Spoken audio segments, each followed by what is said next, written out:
Hello and welcome in to the Yellow Jackets Hive. Buzz, buzz, buzz. Now, before we get really going, guys, I want to make sure that everybody can hear me. I was having some technical difficulties before I started, and I just want to make sure that you guys can hear what I'm saying. So if somebody could let me know in the comments, that would be absolutely great. Hi, Allison. Um, I just got a new microphone, so I was in the process of switching. Okay, awesome. Great. You can hear me. Okay. So, as I said, welcome into the Hive. I'm your host, Emily, and we are officially only 7 days away. Hi, Tori. Hi, Jess. We are officially only 7 days away from new episodes of Yellow Jackets.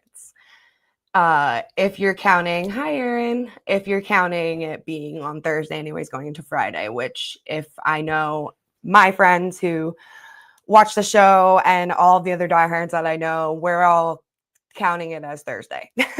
So 7 days until we get new episodes. And it felt like we would literally never get to this point. It for all my fellow diehards, we did it. We made it. We're finally in the home stretch. We are going to be rewarded for our patience in the next week. And if you can't tell, I am so excited. And as you can see by the little ticker on the bottom of the screen, save the date. My after show premieres on February 16th, right after the airing of the episodes on Showtime. They are released on Showtime on Sundays at 9. So I will be doing my after shows just to be courteous of everybody who doesn't watch them on streaming, on the off chance that you don't. I want to let everybody have the chance to watch the episodes. So, and also mark it down now as well that on February 23rd, after episode 3 airs, Nia Zendaya will be joining me for the after show, which I'm really, really excited for. She came on last season when Melanie was still with me, and we got the chance to interview her and talk to her, and she was so great. So I'm really excited to get to talk to her more about Aquila and about season 3. Yes, I can't wait for the after shows too, Allison. It's my absolute favorite thing about doing all of this. So now, for time's sake, since this is a season 2 recap, obviously I can't touch on every single detail and every conversation. Oh, thank you for that, Carrie, the light in the background. Yeah, I tried to up my decorations for season 3. So I'm gonna try to keep this as short and condensed as I can, considering the fact that we're gonna be talking about one season in one shot. I'm probably gonna skip over things that you may think are important. If I do, just drop them in the comments and we can touch on them before we move on. I have pictures as well. I have a ton of pictures. I don't know how many I'm actually gonna show, but I have a lot of pictures to go along with this. So, like I said, if I leave out something that you feel is important, chime in the comments and we can touch upon it. So, the overall synopsis of season 2 is the surviving high school soccer players face mounting psychological trauma as they struggle to endure life in the wilderness. With supplies running low, desperation grows, and Lottie begins to emerge as a cult-like leader. Meanwhile, in the present day, the adult survivors confront the fallout from their harrowing past. A police investigation ensues into a mysterious disappearance disappearance threatens to expose the dark secrets they've been hiding, including the cannibalistic acts committed during their time stranded. We all know this, but I feel like it's been a hot minute and it has been a hot minute since season 2 was on the air. So I felt like this is a really good idea to just refresh everyone's memories and get prepared for the fact that we're going to get 2 new episodes next week, which I'm so happy they're giving us 2 episodes in one shot. It just feels like such a reward for our patience. So the overall questions that we had answered in season 2 were, what happened to Wilderness Baby, whether Shauna's child lived or died in the wilderness. I know most of us were under the assumption that the baby died, but there were so many theories in regards to its survival. So I consider that being a question answered. Jackie becoming snacky. Javi was found and then eventually died. R.I.P. Javioli. Not being crowned the Antler Queen, and who the blackmailer was. Yeah, it's been almost 2 years or something like that. Yeah, because season 2 premiered March of 2023. So yeah, it's been almost 2 whole years, which is wild. But things we don't know, things we still don't know, would be who Pit Girl is, who sent the postcards, what the symbol means, what's the deal with Ty sleepwalking and the mysterious man with no eyes, whose cabin it was, how they are rescued, and what happened to Crystal, and who set the cabin fire, if you don't believe that it was Ben. Like, if you don't think it was Ben. No more no more Adam is Wilderness Baby theories. Thank God. Yeah. Another one that always got me was people said it was Lisa. Lisa was Wilderness Baby. Or that Lisa was another child of the wilderness that was either Natalie and Travis's, or even Lottie and Travis's, which I just felt like was like, all right, you're running with it now. I didn't watch it until 2021 or 2022. And where is Steve? Yes, that's another good question. Where is Steve? And where is the bonus episode? Now for that, they said that we weren't going to be getting the bonus episode, like, or we'll have to wait for it longer. So I kind of thought that meant that maybe the content or context of it was somehow molded into season 3, so they no longer needed it. But just the things that we've heard about it, I don't know. Like the young cast wasn't there for the filming of it, which obviously made us all inclined to believe that it was about Cabin Daddy, but they just said, like, we have to be patient and we're not going to get it yet. So I don't know. We'll see. All right, but let's get into it. So we have episode 1 was called Friends, Romans, and Countrymen. And the synopsis for it was 2 months into winter, the survivors cope with falling rations, low morale, and their latest disastrous attempt to freeze a teammate out. And in the opening of the episode, we are greeted with Travis, Lottie, and Natalie. Travis and Natalie are preparing to go out and hunt for food, look for Javi. And Lottie is there doing like some kind of a blessing. It looks like she's burning something like sage. She cuts her hand and drips some blood into a cup, and then Natalie and Travis drink from it. And I love this part because at this moment, Nat had like so many good one-liners when it came to like Lottie and like her behavior in the teen timeline. And this was one that I just loved. She was like, it's not like that Wicca bullshit has been doing us any good. And Lottie responds with, will you keep coming back alive?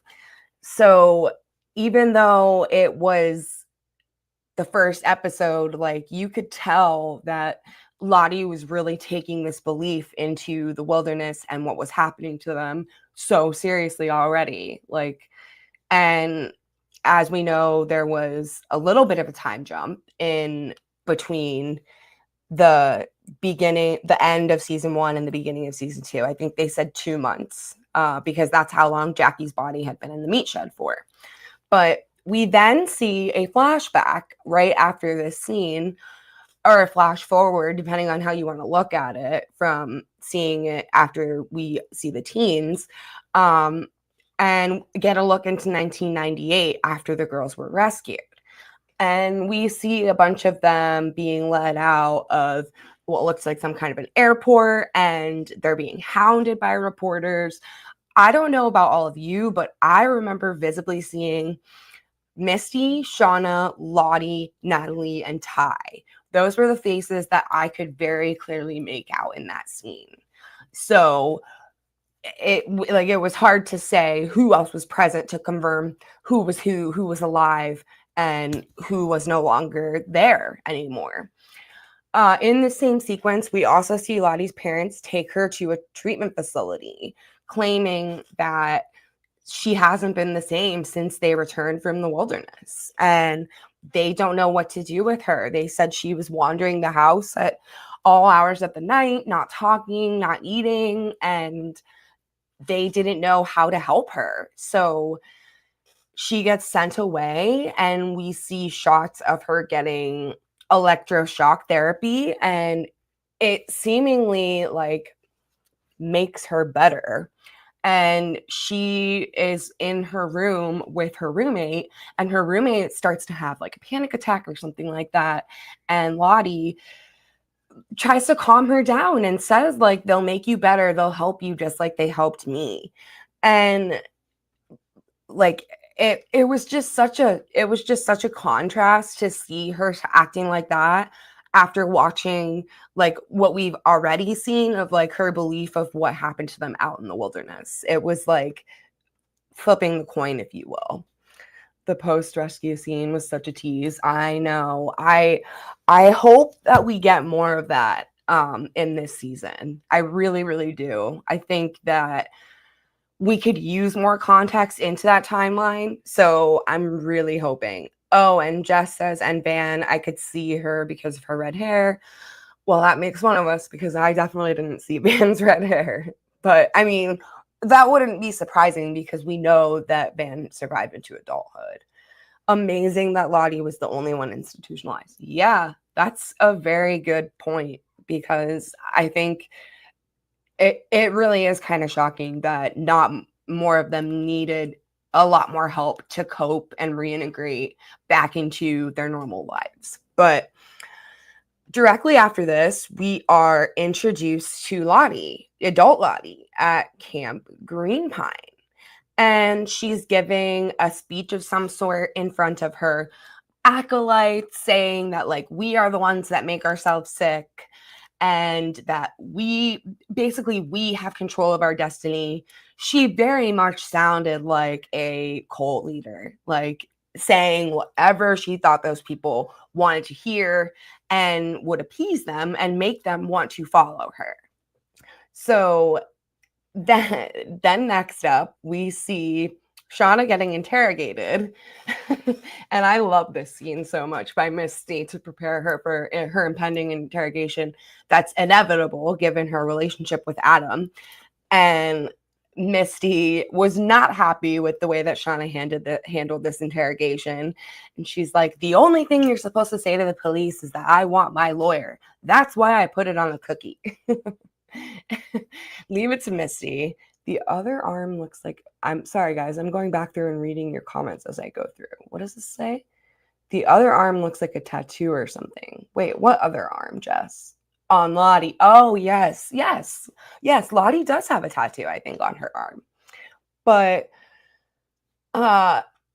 Ty then, as Allison already pointed out, we all are so curious to see what's going to happen to Steve. And in the next shots of the episode, we see Ty pulling up to Sammy's school. And before we see this, like, we see her go actually pick out the dog. But she goes to Sammy's school and attempts to gift Steve to Sammy. But Simone puts a stop to that real quick, telling Ty that she discovered that thing in her basement, and basically said to Ty, like, if you don't go get help, I'm going to go to the press and you're going to have a lot bigger problems than a dog head in your basement. Like, you need clear help. That's not normal behavior. And I know we can all agree on that. That's not normal behavior. Run, Steve, run. Yeah. Her tattoo says ride or die. I'm assuming this is a joke. I think.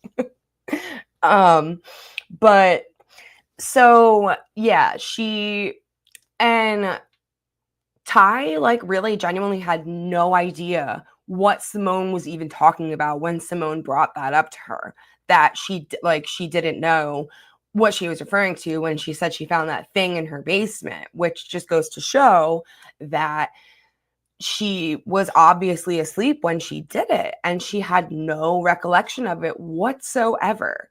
And well, I'll get to it later, I guess, on my speculation as to stuff we're gonna see in season 3. But yeah, so that really, like, to me, indicated that Tai obviously had to be asleep. I mean, she didn't remember that it was there, and I think if I was awake and I chopped my own dog's head off, I would remember doing it. So yeah. We then see Misty perusing the local citizen detective boards when she sees a recent post pertaining to Adam Martin.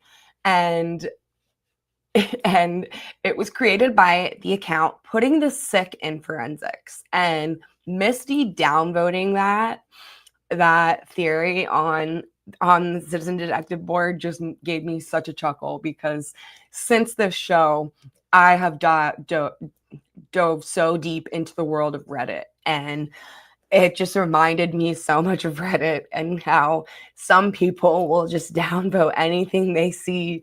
But Misty was doing it because Misty, like, wanted him to know that she hated his theory, and, like, there's no way that this could possibly be true. So I have to click the downvote button. But Shauna, and then after this is when we get our first glimpse into Shauna having a conversation with Deadass Jackie, as Mari calls her. And this was such a stark contrast, like seeing it like this and then seeing it like this. So we first see her talking to, like, Jackie like this, and then it cuts to a scene of Jackie obviously being dead and frozen for like 2 months time. And it was very I don't know how you guys felt, but like it was really shocking and shocking to see that contrast of Jackie being alive and speaking to Shauna, and then seeing Jackie's actual body and the state that she was really in when we got a glimpse into Shauna's reality. And their conversation was about, like, basically about how Jeff and her got together, and Jackie was asking details. And, I always wondered about that too, because this is obviously Shauna's creating the scenario in her head. So why would you make your dead best friend ask you questions about how you got together with her boyfriend? Like, these are all, like, this is a conversation that Shauna's purely imagining in her head. So I always wondered, like, that's kind of messed up that you would imagine yourself having that conversation with her. But I mean, you're seeing her and talking to her dead, so you clearly have some issues going on. But then we see Van and Tai have come up with a solution to Tai's sleepwalking, and it is to tie themselves together at night. And it seems to be working for the most part, because if Tai wakes up, Van knows about it and Van will follow her. Shauna's chat with Jackie prompts the group to get into a discussion about how it's not normal for her to be doing these things. Like, this is when Mari makes the comment, like, she's been out in the shed talking to Deadass Jackie, and Nat makes a comment about how, like, being 7 months pregnant and talking to your dead best friend in the shed all night, like, is a great way to get pneumonia. And they're all pointing out that this behavior is just so odd and not normal and not healthy. And then you have Lottie defending it. And even Coach, to some extent at that point, was still defending it, which I thought was kind of interesting, because Coach doesn't seem to really be on a lot of their sides most of the time. But he was still saying, like, that Shauna was grieving and that they needed to give her space and let her process her emotions. And Akila makes a really funny comment about Shauna going full on Norman Bates, which I loved. But Like I said, as Shauna is having this conversation with Jackie about how her and Jeff got together, Shauna gets physically angry and she pushes Jackie's body. And when she pushes Jackie's body, Jackie's ear breaks right off that head. And Shauna takes one look at it and pockets it. She pockets the ear, which would not have been my first reaction if I was chatting with my dead best friend and her ear fell off of her body. I'm not going to put it in my pocket for safekeeping. But again, she's imagining herself talking to her dead best friend. So yes. Yes, plenty of ears to go around, at least for Shauna. And Shauna, then we realized that Shauna discovers that Adam had an art studio, and her and Jeff go and investigate. And to their shock, the studio was filled with artwork of Shauna, like so much artwork. Like it was astounding how much there was, considering how little time has gone by in that timeline. I know we've touched on this a bunch already, and the fact that Adam was supposed to only have known her for a couple weeks, like it seemed like the amount that he had was just staggering, like unhealthy staggering. Like it seemed like that was all he was doing with his spare time, was just painting pictures of Shauna.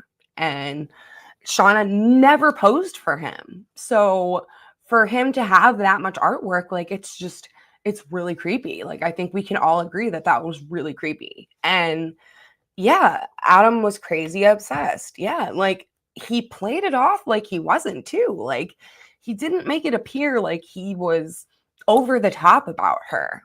So to see all that was just like, whoa, like hold up. And then Shauna and Jeff ended up having sex in Adam's art studio, which I also thought was kind of weird.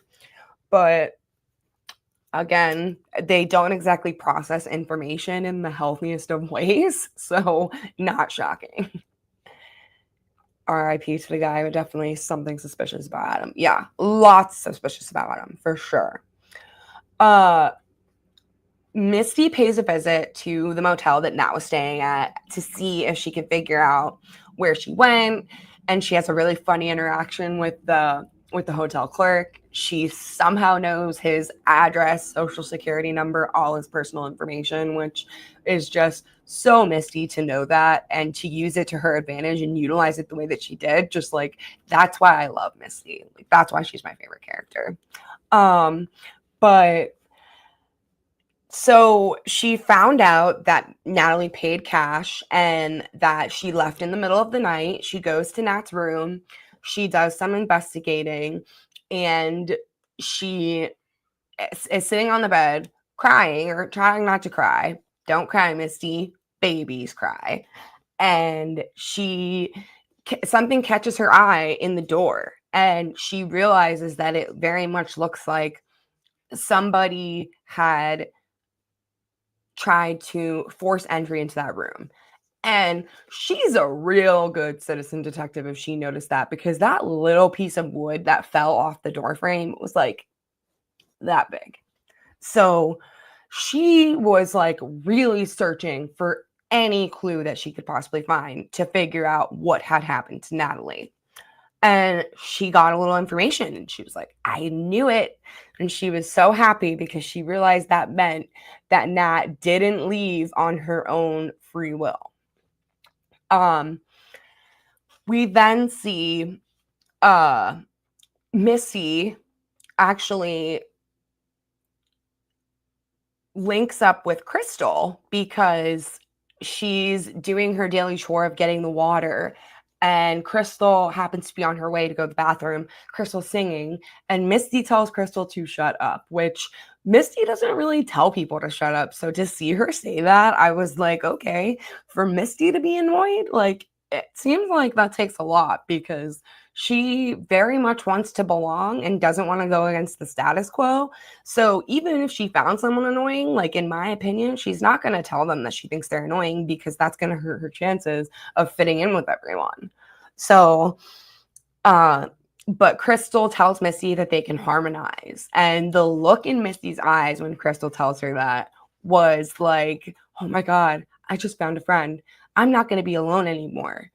And I'll be honest, like when I saw this happening in real time, I was like, yes, Misty finally gets a friend. Like she's not going to be treated like dog crap by everybody, even though she's a little cuckoo for Cocoa Puffs. Misty's my favorite. So I always want her to have friends, if you will, even if she does try to poison them. But then Nat shows Coach a map that her and Travis had been creating when they have been going out searching for Hobby. And in this map, they determined that they had covered about 7 miles in each direction. So that's actually pretty good when you think about it, because they're in the dead of winter. They're hiking through snow up to their like thighs, and they have no gear. They have no equipment. They're doing this all with like the bare minimum. They don't know where they are. And this map is very detailed. They've managed to travel as pretty far on foot, like in each direction. But when you think about the fact that the pilots said that they were about 600 miles off course of their actual intended flight path, 7 miles in each direction is nothing. But you have to give them credit for trying. And Travis and Natalie were the only two out there every day looking for Hobby, looking for clues, looking for help, looking for food, while all the other ones just sat there and depended on them. And as we saw it unfold, like that really starts to bother Natalie, and rightfully so that it bothered her. But Coach was very impressed by their map, but they kind of both were like in the agreement that Javi was probably dead if they hadn't found him yet, because it had been 2 months, dead of winter. He has no food, he has no shelter, he is completely alone. So the odds of him surviving, I mean, we could have all agreed that they were really slim to none, that he didn't survive. 7 miles in the cold and starving is a big area. Yeah, no, like I'm definitely in agreement for how, like I said, like for the circumstances, that's a good amount of area to search, especially considering it was only 2 people. Yes, and then this too. Then having to walk 7 miles back. Like that had to have been so time consuming. And Travis was not going to give up because he wanted to find his brother. But Misty makes it to the hotel room where Nat was staying. Oh, I already said this. She talks about crying. She found the piece of wood. And this is when we found out where Nat was taken. And we're introduced to Lisa. And Natalie is chained to a bed. And Nat convinces Lisa to unhandcuff her one hand so that she can eat. And she takes this opportunity to stab Lisa in the hand/face with a fork and run away. And she runs into the woods. And then this is when she stumbles upon that weird ritual that Lottie was having with the man, where they were burying him in the ground. And Natalie was probably like, what in the hell did I just stumble upon right now? To number 1, be kidnapped, number 2, get away, and number 3, stumble upon that happening in the woods when you are freed from your kidnapper, is just like. And she also made a comment too that she saw when she saw Lisa's necklace and said something like, that tells me all I need to know. So I'm assuming that she knew that it had something to do with Lottie before she ever even saw Lottie. But she then sees Lottie, and she asks Lottie why she shouldn't kill her. And Lottie says, because I have a message from you. I have a message for you from Travis. And We then see Shauna and Jeff destroy Adam's ID and her journals in the backyard, and they manage to catch a tree on fire in the process, which, gotta love the Sudeikis. They're terrible criminals, like the worst. And not only that, they didn't even check the grill to make sure that everything had burned. Like, if you're destroying evidence and you killed someone, like, you need to be double checking and making sure that all that evidence is destroyed. So, yeah. Then we see Travis have some kind of a panic attack with and Nat and him have a discussion about how the fact that Javi's been missing for 2 months, and Lottie helps him get through it by putting her hand on his chest, and like, she says, your brother's alive, like, you don't need to be worried. And this really upsets Nat, and Nat tells her like she needs to say a lot less. And she says, like, you need to stop giving him false hope. And this is when Lottie says there's no such thing as false hope, there's just hope. Nat asked her if she read that on a fortune cookie, which again was another line that I loved from Nat in regards to like Lottie's behavior. And Van and Ty tell each other that they love each other for the first time when Ty kisses and bites Van's lip until it makes her bleed in her sleep. And then we see Ty put the I love you on, or Van put the I love you on Ty's arm in the blood. And at the very end of the episode, we see Shauna, and she's got that ear in her hand, and she takes a big old bite out of that thing. So I'm just going to keep going. I'm going to jump right into episode 2 because I'm looking at the time and I've only covered one episode and it's already 30 minutes. So I'm going to try to go through this a little bit faster just so we're not here for forever. Okay, so the next episode was Edible Complex, and that says breaking off that friendship with the person who keeps ghosting you isn't always easy. Ty speeds through an unexpected reunion. Nat shacks up with Lottie, and Misty encounters a riddle wrapped in an enigma dressed in cargo shorts, aka Walter Tattersall, which I don't know about you, but I freaking love Walter. I am obsessed with Walter. He is such a great character for so many reasons. But the episode opens up with Shauna in the meat shed again talking to Jackie, and she is having a conversation with her about how they're running low on food. They reminisce about homecoming, and this prompts Jackie to ask Shauna to braid her hair to cover the fact that she's missing an ear. And she does this, and then she also does her makeup, which we see later in this episode. But yeah, she does her makeup. All them gaps on Walter. Yes. I want to know Walter's true intentions. Yes, I do too. I'm at this point, I believe that his intentions are that he cares about Misty, like from what we've seen. I don't think he's bad, but at the same time, the more I think about him, the more like questions I have as to like whether he really is a good guy or if he could somehow be like a fuckboy, if you will. But Jackie taunts Shauna some more, saying the only reason Shauna had sex with Jeff was so that she could pretend to be Jackie. And Jackie tells Shauna she's hungry, not for bear meat. She holds out her arm, and we see Jackie start to cut into her arm with a knife. And Shauna's like, please stop it. What are you doing? That's disgusting. And Jackie is like, I'm not the one holding the knife. Shauna looks down, sees herself holding the knife, and starts freaking out. The girls, directly after this, the girls get into a discussion about who pooped in the pee bucket.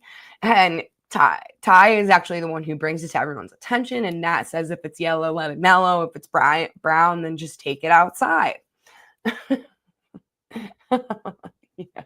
Yeah, that was another line that I love from Nat. When she comes back, she's like, what happened to her face? Shauna was never destined to be a makeup artist.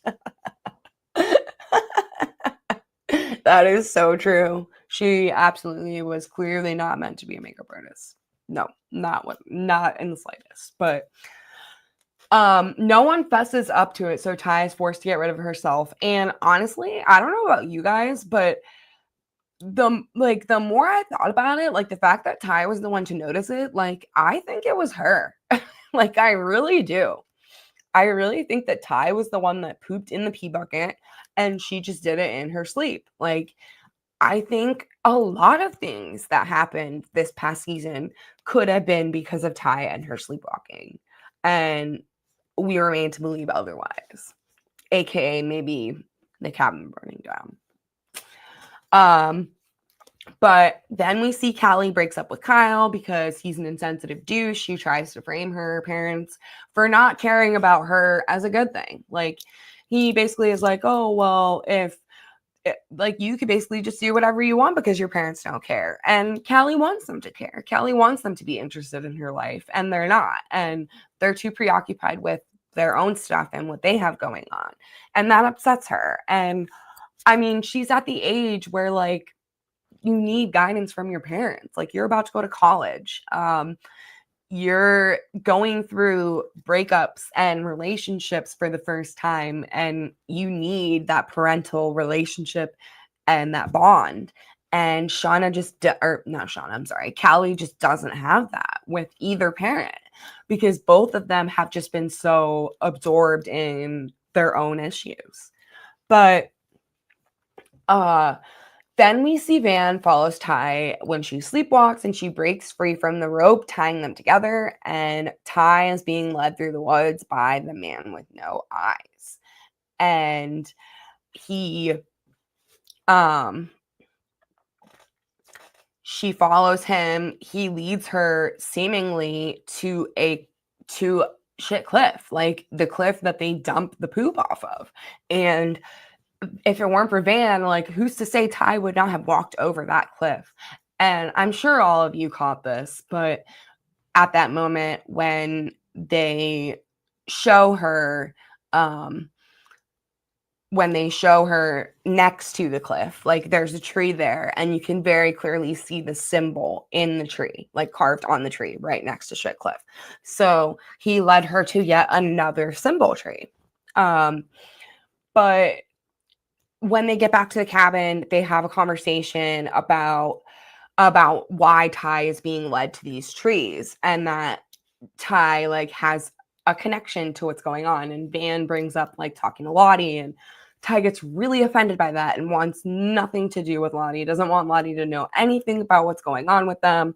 So she literally pretty much says, "Fuck no! Like I don't want her knowing. What reason does she have to know? How is she going to help me?" And and Van kind of just drops it.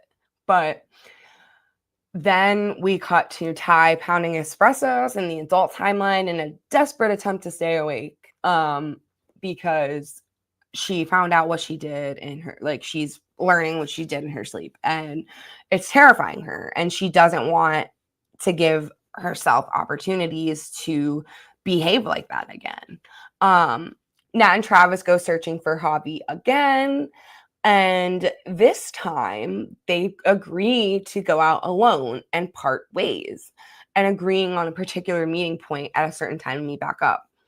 We then see Natalie had gone through Javi's stuff and taken a pair of his shorts. We see her cut her own leg and smear blood on the pants, pretending she found them in the wilderness so that Travis would stop searching for Javi. And I know we see this throughout the course of the episode. We don't see it all happening at one time.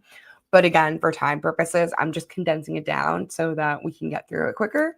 But I don't know about you, but I love Nat. Teen Nat. Teen Nat is very much the moral compass. She is the one that everyone looks to for a sense of right and wrong. And this was the one decision that Nat made that I did not agree with, that I was not okay with, that she took it into her own hands to essentially take that hope away from Travis that his brother was alive. And like, I understand it because she was thinking pragmatically and realistically, like there was no good reason to believe that Javi had survived and was still out there by himself. But I don't think that it was her place to do that. I don't think that it was her right to take that hope from him. And like, she created a huge pickle for herself when he eventually finds out that she lied, because we find out that Javi was alive. So Lottie shows Nat around Camp Green Pine and tells her that she was keeping an eye on her since Travis died to make sure that she didn't do anything stupid. And she points out that Nat tried to kill herself. And I think this was the point when Nat makes a comment about how, oh, were you trying to help me when your purple fucks jumped me? So adult Nat had good one-liners, just like teen Nat did. I love that line. Callie was okay when she had Mr. Schmoozums, whatever. But yeah, Nat had the best moral compass, but read wrong on Javi's situation. Yeah, for sure. She read really wrong. Like, it made me really sad for Travis. Because Travis has been through it. Like, I know he's not the most popular character in the fandom in general, but I love Travis's character. I think that he adds a lot to the show, and he's been through a lot of shit. Like, lost his dad, lost his brother, ate his brother. Like, it's not necessarily a competition of who's been through more, but if it were, Travis would be up there, like right along with Shauna. Like, he's been through quite a bit of stuff since they got stranded. But Callie then finds fragments of Adam's ID in the grill, and she pockets them and saves them for a later date and a later time. Misty gets back on the citizen detective boards, hoping somebody would help her access the camera that she stumbled upon at the motel. And she sees Putting the Sick in the Forensics has replied saying he's got an idea, but only if Misty stops shitting all over his Adam Martin theories. And this is when Misty goes, I have an idea. Why don't you stop sending us on goose chases? And then she realizes she said the phrase wrong and goes back in and edits it and says wild goose chases. But then this is directly after that, Ty discovers that Shauna took it upon herself to, as we already discussed, do Jackie's makeup. And this is when Ty confronts Shauna in front of the whole group and says, like, this behavior needs to stop. It's not healthy for you. It's not healthy for the baby. And Shauna gets really upset and is like, how would you know what's good for me or for my baby? And Ty says, like, we're getting rid of Jackie's body. We're getting rid of her 2-month-old corpse. Like, we should have done this forever ago. And Shauna's like protesting, like, we can't even bury her. The ground is frozen solid. And Ty says, well, we can cremate her. And makes everybody get to work on finding supplies, on finding wood. And it, I will touch on this for 1 second. Yes, during a recent interview, Christina Ricci alluded to there was going to be, I have seen that be said multiple times since they started doing their press tours the last couple days. Yeah, I've seen that. Not good makeup too. Yes, that's exactly what it looked like. But Kevin Tan shows up at the Sadecki household to question Shauna about her relationship with Adam. And when things get dicey, Callie comes in and is like, Mom, like, you said that we were going to go. Like, the mall's going to close. We need to get there. And it works. And Kevin Tan ends up leaving. And then directly after this is when Ty comes downstairs and discovers Sammy in her house playing with Steve. And she has to call Simone to tell Simone that Sammy showed up at her house. He apparently walked there from school, and Simone is obviously very upset. She shows up a little while later to the door being locked, which she thought was really weird considering Sammy was there. And it wasn't just locked, it was like dead bolted, which I don't think was something that she did very often. So she thought that was really strange. And when she comes in, they search for Sammy. Sammy's nowhere to be found in the house. And so they start to backtrack. and they take it upon themselves to go to Sammy's school. When they're on the way to the school, Simone speaks with someone at the school, and they inform her that Sammy had never left school in the first place, and that he was always there. He had been in the office for like 2 hours. The school's not a daycare. Like, if something's going to come up, they need to let the school know next time. And Simone realized that Ty imagined all that. And she started to say to Ty, like, you're very sick. Like, you need to get help. And we see this. We see Ty get this awful look on her face. And 2 seconds later, they get into a car crash. So did Dark Ty come out and cause this crash because she was afraid that she was going to get her privileges of seeing her child taken away from her in a way or something? But Misty then gets her first glimpse of Walter in the nursing home, giving his, and I'm putting this in quotes, mother a tour of the facility. And not long after this, Misty goes for lunch. She discovers a blank piece of paper with her lunchbox, which she keeps, which if I found well, I guess it did have her name on it, because I was going to say, if I just found a blank piece of paper with my lunchbox, I would probably just throw it away. But it did have her name on it, so she kept it for safekeeping, which was smart because she obviously had the wherewithal to think, maybe if I look at this with a blacklight flashlight, I'll be able to see what it says. Like, what normal person thinks that? But Lottie tells Natalie what happened the night that Travis died.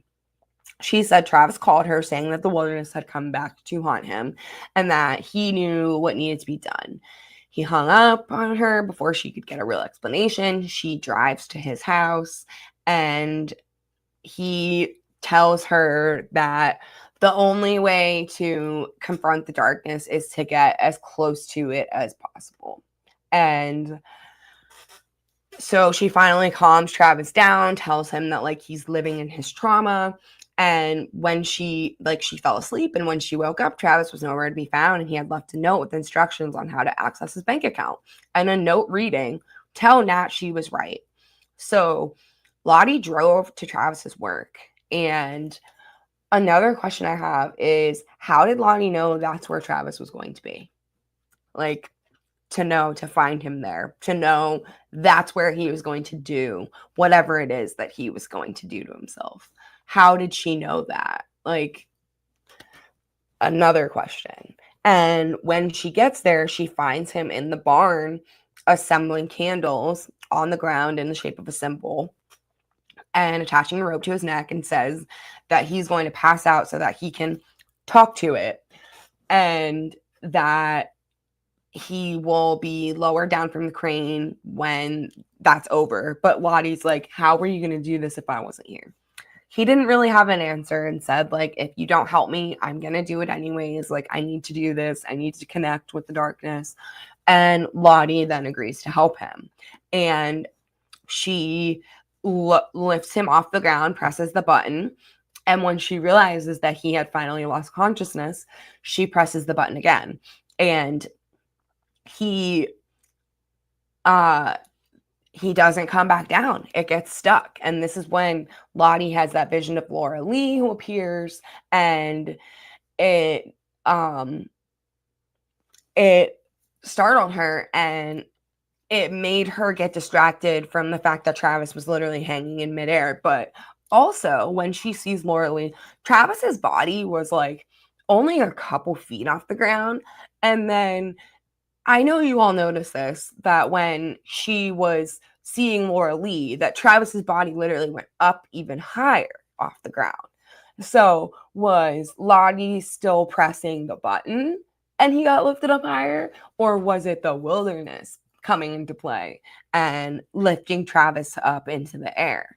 Because, again, I don't buy Lottie's story whatsoever. I don't think that she really like the buttons just got stuck. I think that explanation is bullshit. I think that there's way more to it, because if that really was all that happened, why wasn't she honest with Natalie about the fact that she saw Laura Lee in that moment? Like, they know that Lottie has visions. So why didn't she just fess up and say, Laura Lee came to me and showed me something and it distracted me? But he was already, like, the button had already gotten stuck. Like, she could have explained it further, but she didn't. In a recent interview, Simone said Lottie may have been distracted. She may have been saying this facetiously. Yes, I agree. I think I actually saw that interview, now that you say that. But then we see the group prepares to cremate Jackie and gets into a discussion about whether they should keep her clothes or not. Akila says they should at least keep her jacket, as it would help provide them some warmth. And Shauna is like, we are not nobody is getting Jackie's clothes. We are keeping that. Like, Jackie gets to keep her clothes. That is that. And so they decide that they're gonna let Jackie keep all of her clothes. And Shauna, like I said, Shauna loses her shit. Lottie then removes Jackie's necklace and puts it on Shauna before they begin. Callie then meets, in quotes, Jay at a bar with her friend Alana. And it's revealed, only for us to find out pretty much directly after that Jay is not Jay at all. He's actually Officer Matt Saracusa of the Wiscasset Police Department. And that he followed Callie to the bar because he was suspicious of Shauna in regards to Adam Burns' death. Cremation then begins. The cremation of Jackie begins, and Shauna says something before they light the fire about how she loves Jackie and how, like, she doesn't know where Jackie ends and she begins. And they all pay their respects and one-on-one go inside the cabin, and they let Jackie burn. And she cooks like a Thanksgiving turkey. But so after we see them light the fire, we then see Misty cleaning out Clay's cage. She uses a blacklight flashlight, and she comes to the realization. She gets the blank paper from the nursing home, and she finds the hidden message from Putting the Sick in Forensics, who tells her that he ID'd a man living at the motel that Nat was staying at, and that he was going to be questioning him as the FBI and wanted to know if Agent Quigley would care to join. In the wilderness, the group awakens in the middle of the night to a strange smell.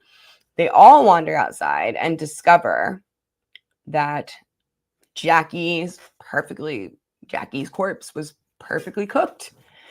And in order to deal with the fact that they were going to eat their friend and they had never been in this situation before, they kind of disassociated. And we got this split scene of this bacchanal feast and them actually devouring Jackie in real time. And the only one that didn't participate was Ben. He was absolutely terrified of them, and I love this shot. This might be one of my favorite shots from the whole season, was this picture. And right before, like, because we hear climbing up the walls, and he slams the door with his crutch and the music stops and it's just dead silent. And it was just so good. Like, oh, so good. All right. Digestive, episode 3. The girls experience an unusual hangover. Shauna learns the thrill of peer-to-peer car rentals. Tyra flex. Misty hits the high seas, and the Yellow Jackets throw a baby shower. Morning after the snacky feast, we see Coach Ben lying in bed hallucinating about Paul, and it's very clear that he's not doing so hot. He is riding the struggle bus. Oh, in regards to the best scene in the show, when we say we all thought he was goner. Yeah, I remember thinking that exact thought. Like, he is toast. Like, he is absolutely toast. But Ben's hallucinating about making clam chowder with Paul. The group tries to reconcile the fact that they ate Jackie, and Ty comes outside and is horrified to see Jackie's corpse was completely eaten and destroyed. And she had no recollection. Again, yet another thing she did in her sleep that she didn't remember was eating Jackie. And Van even says, Ty, you ate her face.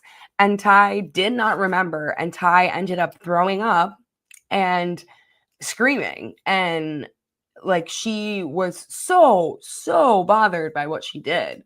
But like it's life or death at that point. You don't have a choice. But I think it was just because she didn't remember the fact that she did it that it really bothered her that much. But Nat suggests they take Jackie's bones to the plane until the ground thaws and they can bury her. And Coach says that's a good idea, that it will look like she died with everyone else. And then we see Ty at the hospital with Simone after the car crash. And we see Ty the nurse startles her awake, Ty asks how she's doing. The nurse makes a comment about how Simone is not out of the woods yet. And Ty had drawn the symbol on her hand, and the nurse asked, like, that's such an interesting design that you drew on her. Like, what does it mean? And Ty says, oh, it's for luck. And as soon as she sees that and the nurse leaves, she immediately scrubs that off of her hand. Like she couldn't have gotten it off there fast enough. So yeah, chowder. yes, the chowder. But so why draw it, say it's for luck, and then erase it if it's not really for luck? Like, what does this symbol mean, guys? Like, what does it mean?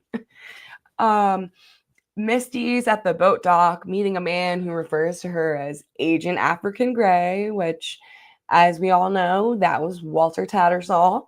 Misty realizes that the man from the motel is actually Randy, and they come up with a plan really quick that they need to question him, and Misty gets the idea to talk to Walter through the phone, and they ask Randy questions, and this is when we see the hit him hit him now moment.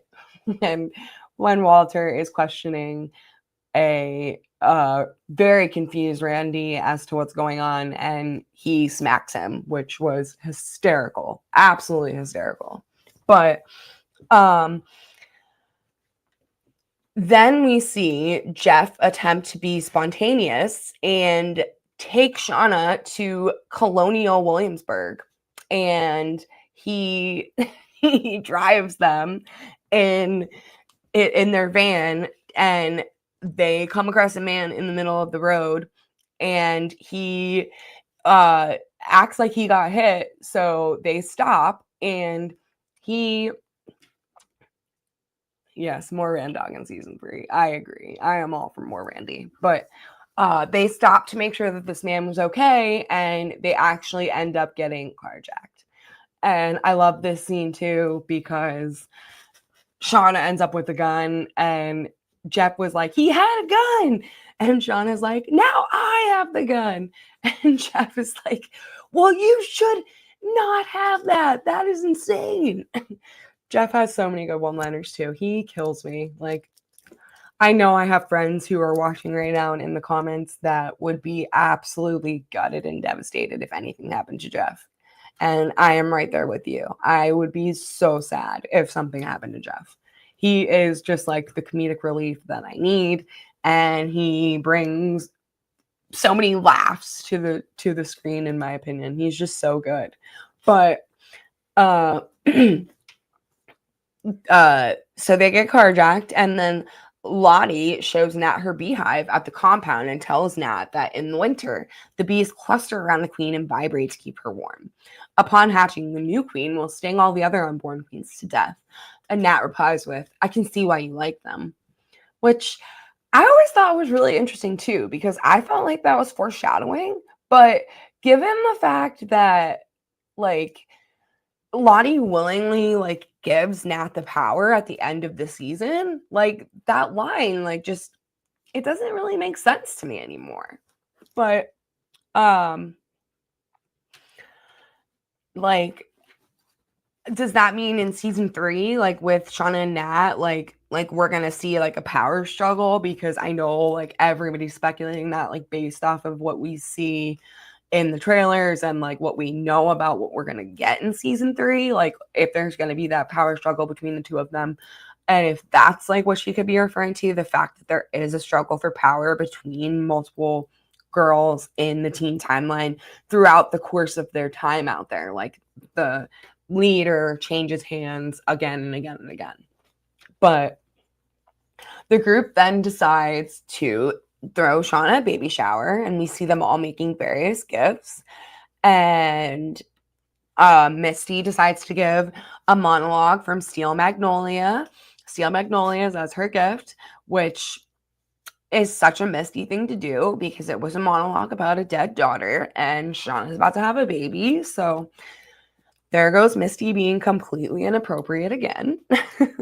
But Coach has another flashback or hallucination of Paul about moving in with him, and Coach keeps giving excuses as to why he's not ready yet. Like, he was not ready to let everyone know about his sexuality. Like, that was very, very clear. We see Nat take Jackie's bones to the plane, and she says a little goodbye. She tells Jackie that she's lucky because she thinks things are going to get a lot worse out there. And Jackie managed to dodge a bullet and die because Natalie is looking at it like death is better than what we're about to go through, if you will. But as this is happening, she notices a white moose and takes a shot at it and misses, and the moose charges the airplane and then just like disappears out of nowhere. Like, that was crazy that like she saw that moose and then it was like as soon as it was there, it was gone. Like, it was almost like she imagined it. But we know she didn't imagine it because next episode she finds it in the lake. But Ty sleepwalks again, and Van follows her from the get-go this time. They walk through the woods. Van asks Ty how she knows where to go, and Ty tells her that she follows the one with no eyes. Ty leads them directly to another symbol tree, and she shakes Ty awake, asking her how she knew the tree was there. And Van asks Ty, like, who are you following? Who is the man with no eyes? Who is the one with no eyes? And Ty just kind of plays dumb and acts like she has no idea what Van's referring to. So then we see, which I felt like was really dumb on Jeff's part, but Jeff puffs out his chest and confronts Kevin Tan about questioning Shauna. He tells Kevin there's absolutely no way Shauna was involved in Adam's disappearance, and that Kevin has incredibly terrible intel. I really feel like Jeff just made it worse. Like, I don't think he did Shauna any favors by contributing to that and like involving himself whatsoever. I think he should have just left it alone. But then we see Shauna go to get her minivan back, and she delivers this absolutely epic monologue about peeling skin off a human corpse, which scares the shit out of the man who stole her van, and he gladly gives her back her keys and tells her to go home. Shauna has the best monologues, I think, on the whole show, like hands down. The way that Melanie Blinsky delivered those lines was just like so perfect on so many levels, like so great. Yes, Jeff continuing to be a smooth criminal. Shauna the Skinner, Shauna the Slicer Slaughtered needs a gruesome nickname. I agree. Yeah, we should come up with one. We should come up with nicknames for all of them up over the course of this season. Maybe we can like do a contest, and whoever comes up with the best one, I'll give a prize to. We can do like a giveaway or something.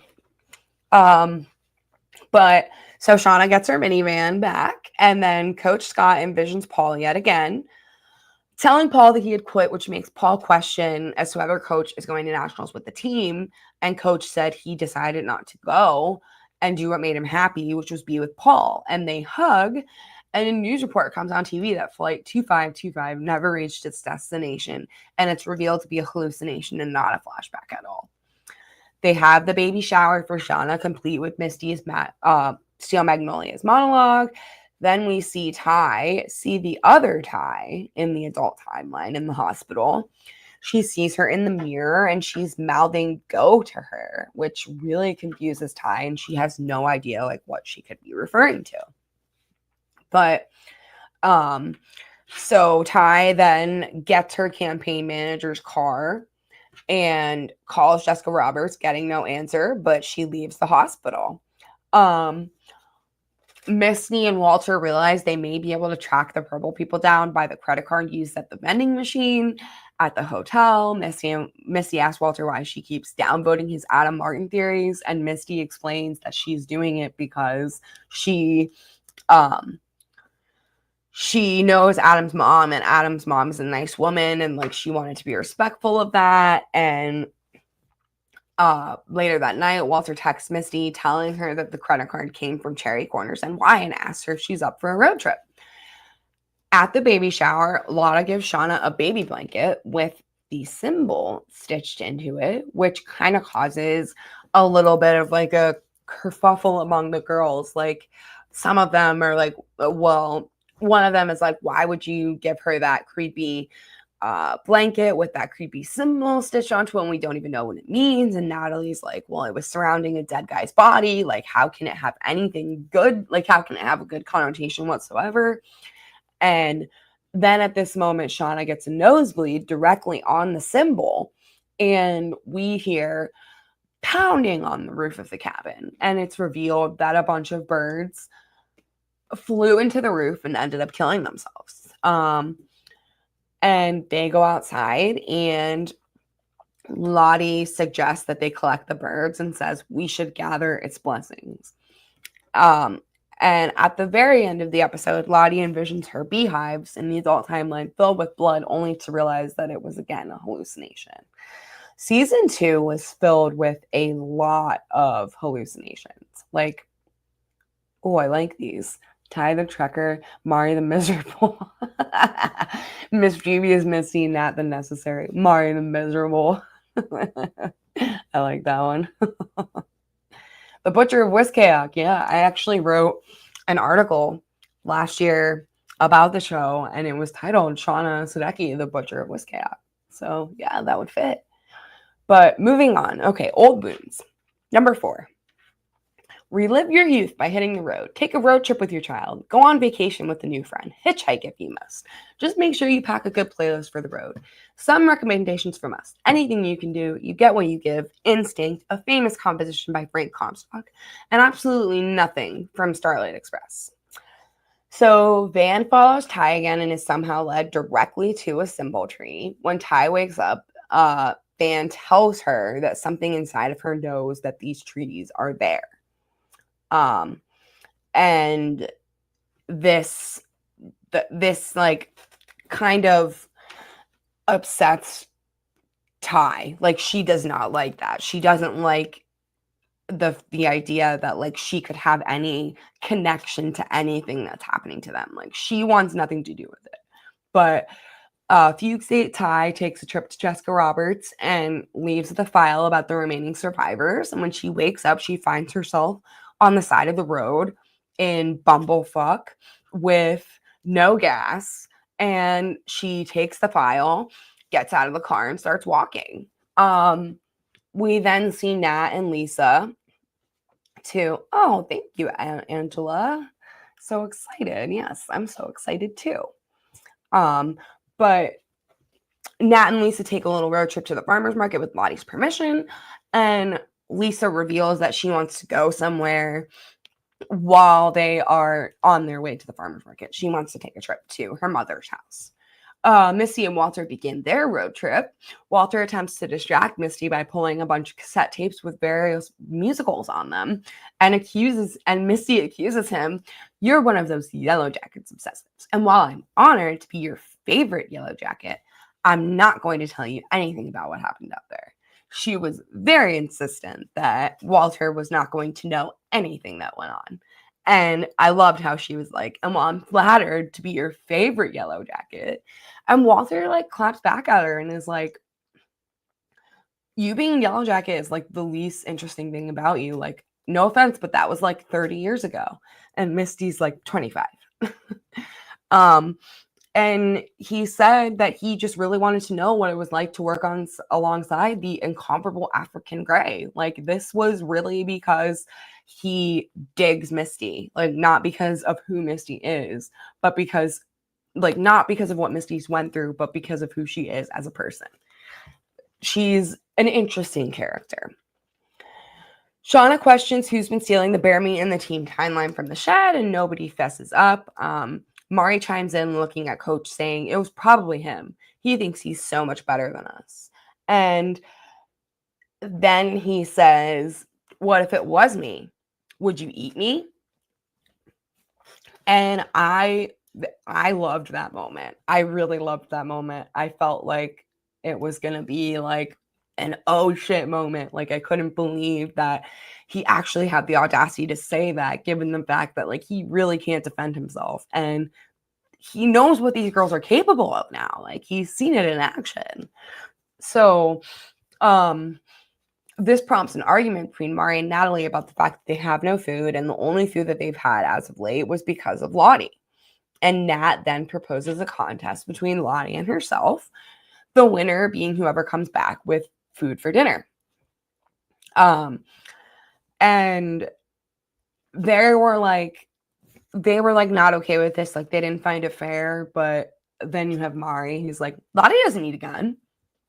Lottie doesn't need this. Lottie doesn't need that. Lottie's not going to die.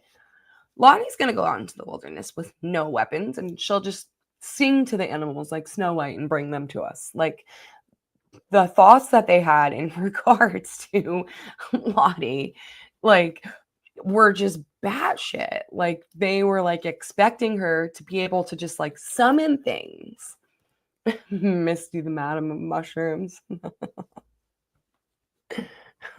Yeah.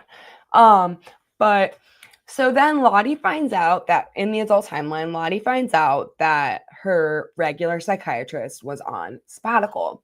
And the substitute points out that Lottie usually only comes once every 6 months, and that she's not supposed to be there for another 4 weeks or 5 weeks. And she asks if she can up her medication because she's been having visions again and she wants them to stop. The psychiatrist tells Lottie she may want to refrain her visions, and the stress of pushing them away could be causing more to come to the surface. And she asks Lottie what she thinks the visions are trying to tell her, to which Lottie responds, nothing, because they're not real. Misty then gives the group a play-by-play of the competition, the hunting competition, and they get down to it. They each go on their separate ways, and Lottie takes it upon herself to like touch a tree, hoping that that's gonna give her some guidance and help her summon whatever it is she needs to win this contest, if you will, which I had no faith that Lottie was going to be successful, just given the fact that she had no way to kill anything. So how are you going to be successful in killing an animal if you have no gun? She had a knife, but I mean, her stabbing that bear was like opportune. It wasn't like she had hunted it. It literally stumbled into their camp. So it was a totally different scenario. Shauna encounters Callie's friend Alana's mother, who informs Shauna that Callie hasn't been to their house in weeks. When Shauna thanks her for letting Callie spend so much time there, Shauna does some snooping in Callie's room, and she discovers a condom, and she also discovers a piece of Adam's ID. So she takes a trip to Callie's school to pick her up. Walter actually informs Misty that he's a multimillionaire because of a freak accident that happened years ago where a pile of bricks fell on his head, I think he said it was, and he had a metal plate put in. They discovered that Lonnie's cult sells honey at the farmer's market every Tuesday, and it just happened to be Tuesday, so they decided to take a trip there. Ty is hitchhiking in the middle of nowhere, and a random trucker picks her up.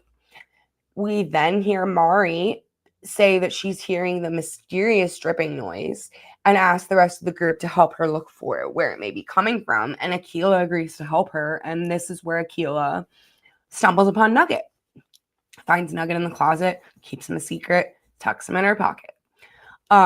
During the contest, like I already showed, Lottie stumbles upon the tree, touches it, then she cuts her hand, makes the blood offering, hoping that like she'll be successful in some way.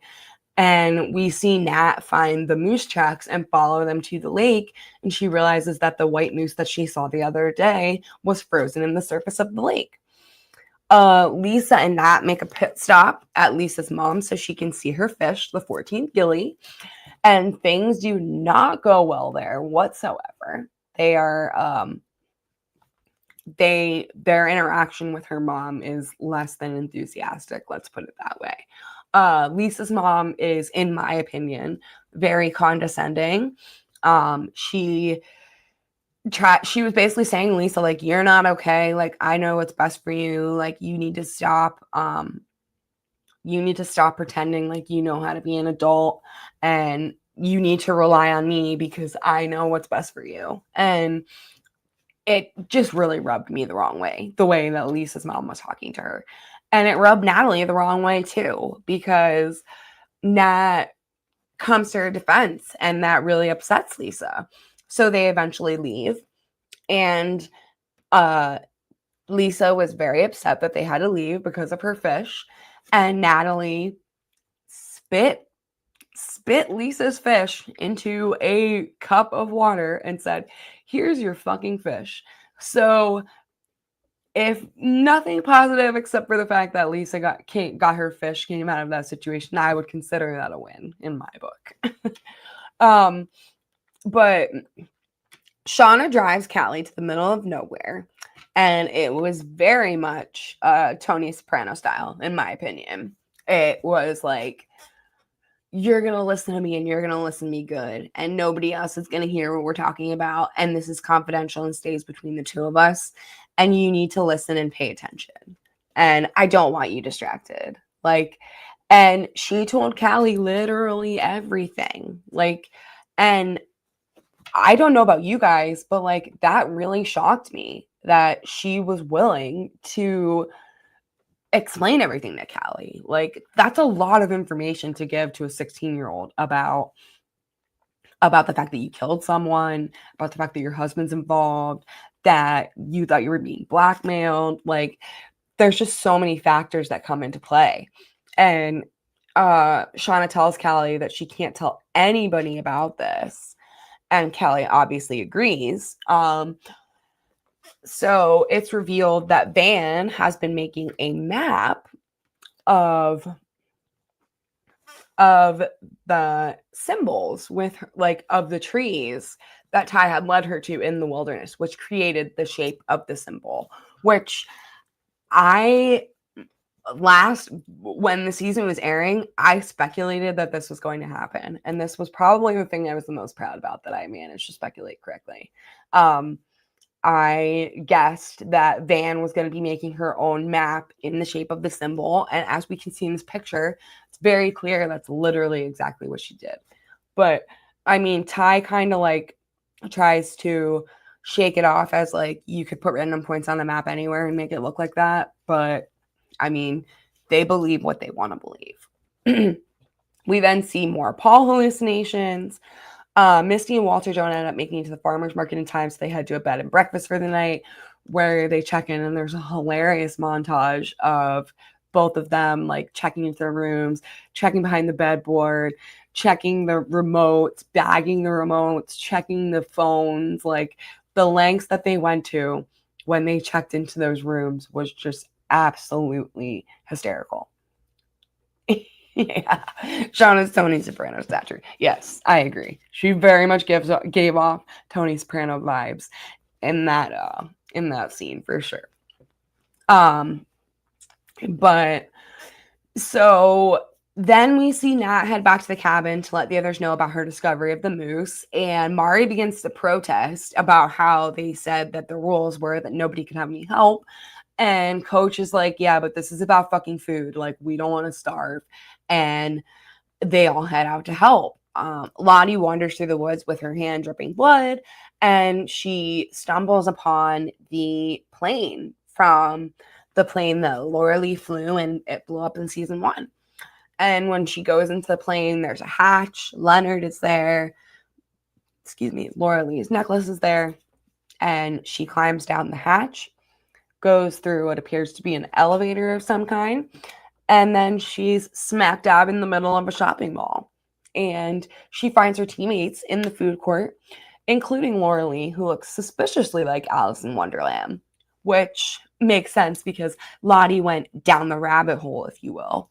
And Laura Lee tells Lottie if she doesn't leave, she's going to die. So, and she shoves Lottie, I'm pretty sure. And that's when we see Lottie like fall onto the ground in the wilderness in that scene. But the group attempts to get the moose free from the ice, but they end up failing, which absolutely devastates Nat. Like, absolutely devastates her. Shauna tells Jeff that she told Callie everything, which infuriates Jeff, who tells Shauna she essentially made Callie an accomplice by doing that. Some of the group happen to find Lottie passed out in the snow, and they bring her back to the cabin. They put her in the bath so she doesn't get hypothermia. Her and Nat have a bonding moment where they're like, good game, good game. And it kind of seems like bygones are bygones at that point. Lottie, we see Lottie in the adult timeline going through positive affirmations, and she hallucinates a queen card with the eyes being blacked out, mixed in with those positive affirmations from her community. She sees it more than one time, which struck me as odd when that actually happened. 5-finger Lottie Klepto. Yeah. But so Van and Ty are out looking for the remaining tree that would complete the shape of the symbol on Van's map when they hear something, and they happened to stumble upon Javi. Javi's alive. Javi was alive. He managed to stay alive on his own for 2 months, which was bonkers, in my opinion. Absolutely bonkers. But I was glad he lived. Like, I wanted him to live. But they bring him back to the cabin, and this is when we see Nat like physically get uncomfortable because she realizes that her lie is about to fall apart. And Ty gets dropped off at Van's shop and comes face to face with Van at While You Were Screaming, which I love that. That's such a clever name for a video shop. But okay, 2 truths and a lie. Okay, fellow jackets, rise and shine and don't forget your booties because it's cold out there. Misty makes a leap of faith for her bestie, Natalie, and Lottie play a game of surrender. Shauna finds herself unexpectedly randy, and Ty seeks out a movie recommendation. So we pick up where we left off in episode 4 with Van and Ty coming face to face at Van's shop. I still have my Blockbuster card. Actually, you know what? I think there's a chance that I could still have my Blockbuster card too. I guarantee it's probably in like an old wallet that I have back at home. But Lottie leads a prayer circle amongst the group as a way to better connect to the wilderness, and they're all really starting to like buy into it.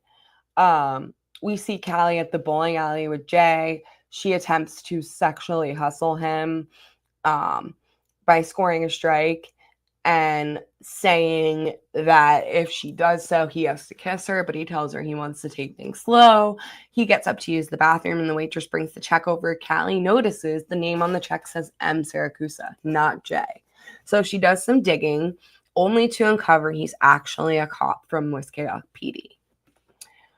So glad she was smart enough to have the foresight to look into that. It's revealed that Javi hasn't really spoken since he returned, and the group continues to speculate on what could have happened to him, where he could have been while he was gone. We see Akila bonding some more with Nugget, the mouse she found in the last episode. We see Misty and Crystal bonding and sharing secrets, and with each other, including the fact that they find young Jack Kevorkian hot, which is just so funny. Mari interrupts so they can pick cards for chores, and Crystal gets the shit end of the stick again, literally. But Misty offers to help, Callie gets the idea to cover up for her mom. She tells Saracusa that Shauna had been having an affair with Randy, Jeff's best friend. And Callie tells her parents that she did this. And Shauna actually says it's a good idea, which shocked everyone. Like how Shauna thought it was a good idea to say that Randy was the key to all their problems. I guess when desperate times call for desperate measures. Walter and Misty play a friendly game of two truths and a lie when they spot the entrance to Lonnie's compound. And I'm going to take a time out for a second. I've been trying to think of good ideas as to what I can do for icebreakers or anything like that when I do my after shows. And I thought doing two truths and a lie would be a good paying homage to the show. So if you think that playing two truths and a lie at the beginning of my episodes would be a good idea, let me know, because I would love to hear your thoughts on that. Where was I? Walter and Misty play a friendly game. Travis confronts Nat about planting the bloody clothes, and he is not happy about that. She tries to defend herself, saying she really didn't think that he was still alive, and Travis kind of guilt trips her and says, like, well, maybe you wouldn't have been so fucked up if I had found him sooner, so that's on you, which I thought was totally uncalled for on Travis's part. I get being upset. She took hope away from you, but it would have really made that much of a difference if they found him any sooner. Like, I mean, he already witnessed it. Like, he already witnessed all the crazy stuff that he witnessed. So, like, Javi's been messed up for a while. But Travis confronts Nat. Yep. Misty and Walter approach the compound and ask for Natalie, who is extremely annoyed that they are there trying to help her. And this kind of shocks Misty because I think Misty was counting on Natalie needing her help, and Natalie was very much like, I don't need you getting in my way, like, go away. And that really hurt Misty. Like, Misty very much views Nat like her idol. So to have her be like, fuck off, like, that cut her pretty deep, I think. Ty explains to Van about what's been happening with her sleepwalking in the present day. And Van agrees to help her. Ty says she's really scared. Explains everything about the dog. They have a long conversation about it. Crystal and Misty take the poop bucket to Shit Cliff and play a game of rapid fire secrets. And this is when Misty makes the biggest uh-oh and decides to end up confessing to Crystal that she smashed the black box. And Crystal calls her crazy, which results in Misty telling her that if she ever tells anyone, she will kill her. And Crystal accidentally backs up off Shit Cliff and falls to her death. R.I.P. Crystal, Kristen, whatever your name really was. But Walter and Misty get ready to leave Lottie's compound, and Walter reveals to her that he knows that Adam Martin's mother is actually dead. So he knew that Misty had lied about that. And he was surprised that Misty had lied about that because Misty's a good citizen detective. So for her to not really cover her tracks or do better citizen detective work, I think was very shocking. Where have you been, Javi? You've grown 6 inches and gained 30 pounds of muscle. Yeah, we actually talked to Luciano about that, about how he grew so much in between seasons, and he really did grow 6 inches in between season 1 and season 2. So the growth was real. Like, he really did grow a lot. But Walter suggests that maybe Misty killed Adam Martin to help her friends. And this really offends Misty. She dips. She tells him whatever's been going on between them is over. And she is like, I'll figure out how to get where I need to go myself. Shauna goes and meets Randy at the motel to make their affair look legit, and Saracusa and Kevin Tan follow her. They go into the room after they finish and find the condom in the trash. And Saracusa had the foresight to pick up the condom and literally sniff it. Sniff the contents of what was in that condom. And he realized that it was actually strawberry lotion and not Randy's, So Saracusa was on Shauna's ass from the very beginning. Like, he knew that Shauna was sus, like majorly sus. But Lottie creepily whispers to Shauna's pregnant belly while she's sleeping, and she says that the baby is going to change everything. And Shauna freaks out after this happens and storms off, and Ty follows her as Shauna's walking through the woods, and Shauna says, like, you're supposed to have my back, like, you're supposed to be on my side, like, not joining this tree cult. And they're getting into it, and then Shauna starts screaming and saying that, like, well, she doesn't say anything, she just starts screaming in pain, and the snow begins to fall, and it begins to fall pretty hard. And we see Coach admiring a drawing that Javi drew of some tree roots when Javi appears and says, she told me not to come back. And Coach questions, like, who told you not to come back? And Javi just says, my friend, and walks away without another word. Misty gets back to the cabin and pretends she lost Crystal, which she lost Crystal in the snowstorm, which makes Van realize that Ty and Shauna are still out there too. And Lottie performs in the adult timeline some kind of hypnosis on Nat.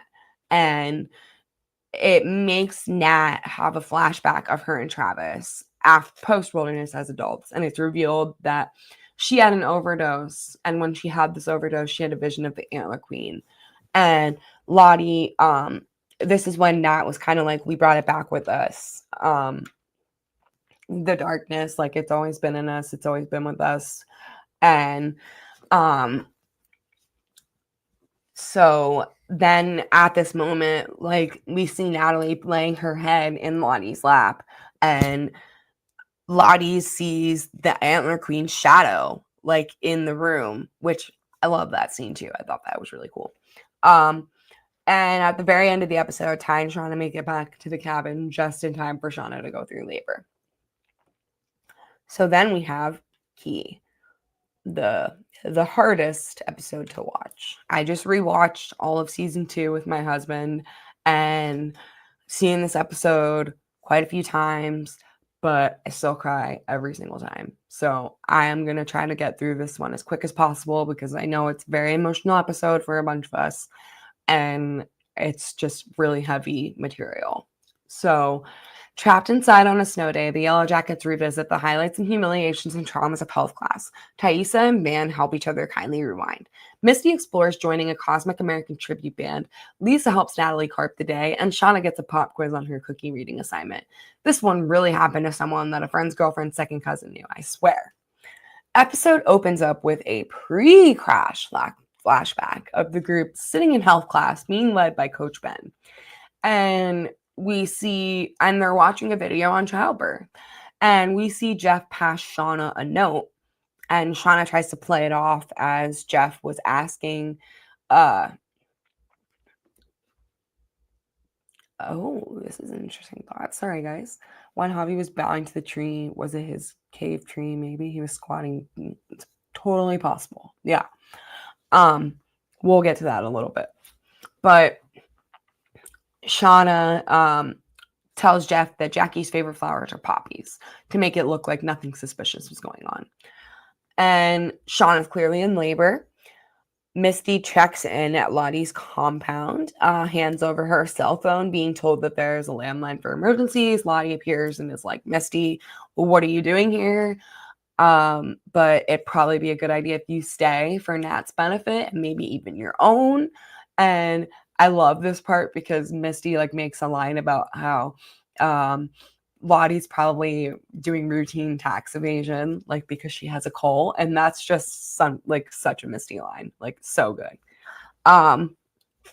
But Shauna's clearly in labor, yeah, and Lottie rebuffs and says that she saved Nat, like when Misty's checking into to her community, and Nat, like saying that Nat tries to kill herself, and Misty doesn't believe her. The moment has finally come when Callie and Shauna have to go down to the police station for some investigation, for some questioning. And Jeff is really upset about that, accuses Shauna of dragging Callie into things, and Shauna points out that Callie did it all by herself by having sex with a cop. Lottie organizes the team in a prayer circle, and this is when we see or hear Mari go, "Wilderness, I hope Shauna doesn't die." Which, thanks, Mari. That's exactly what I would want to hear while going through childbirth in the middle of the woods with no actual medical care, and Misty quickly as my OBGYN. Thank you for that. Like, I'm sure that's exactly the thoughts that were going through Shauna's head too. I sure didn't recognize Richie at first. Yeah. Love that Ben was the teacher in this scene. Yeah, me too. Totally fitting too, because I don't know about you guys, but when I was in school, the health teachers were always coaches, like always one of the sport coaches. So Mari says, "Wilderness, I hope Shauna doesn't die." And Misty attempts to help Shauna, but gets freaked out when she sees the blood all over her hands. And she kind of like panics and backs up and is like, "I can't do this." So Akila then steps up to help. Before Akila steps up to help, this is when Natalie gets coach and he comes over and he says, "I just press play on a video. I just press play on a video. You are the only actual adult in this scenario. You couldn't even try to help, like try to put on your big boy pants and help this girl not die? Like, come on, coach." That was the moment that I was like, you just lost a good favor in my eyes. Like, like you can't even try to man up and be of some kind of assistance when none of them know what they're doing, but they're all trying to help. So why can't you do the same? Lottie declares that the group needs to make offerings, so they grab various items, and Travis slices his palm and drips blood on the animal skull he pulled off the wall, placed in the center of the room. And Lottie says, like, "The wilderness recognizes your sacrifice," and they are doing this in an attempt to save Shauna. Lottie's back in the psychiatrist's office telling her substitute that her visions are still happening. They have a discussion about Lottie's fear of the past might be a fear of her illness. And Lottie says that she's not afraid that she's ill. She's afraid that she's never been ill.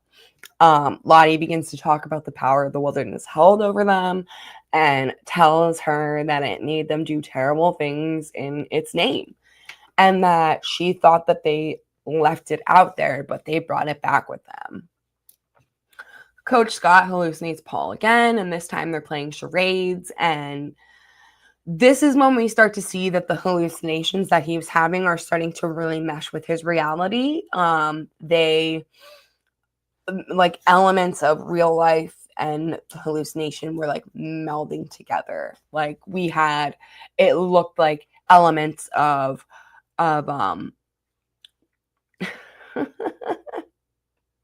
that's why he had so many rubbers. Why? Because he's a health teacher.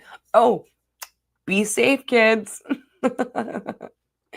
He became so useless. Yes, he absolutely did become so useless. Like, he literally just like gave up. Ben should have stepped up instead of being a crybaby. Yeah, for sure. But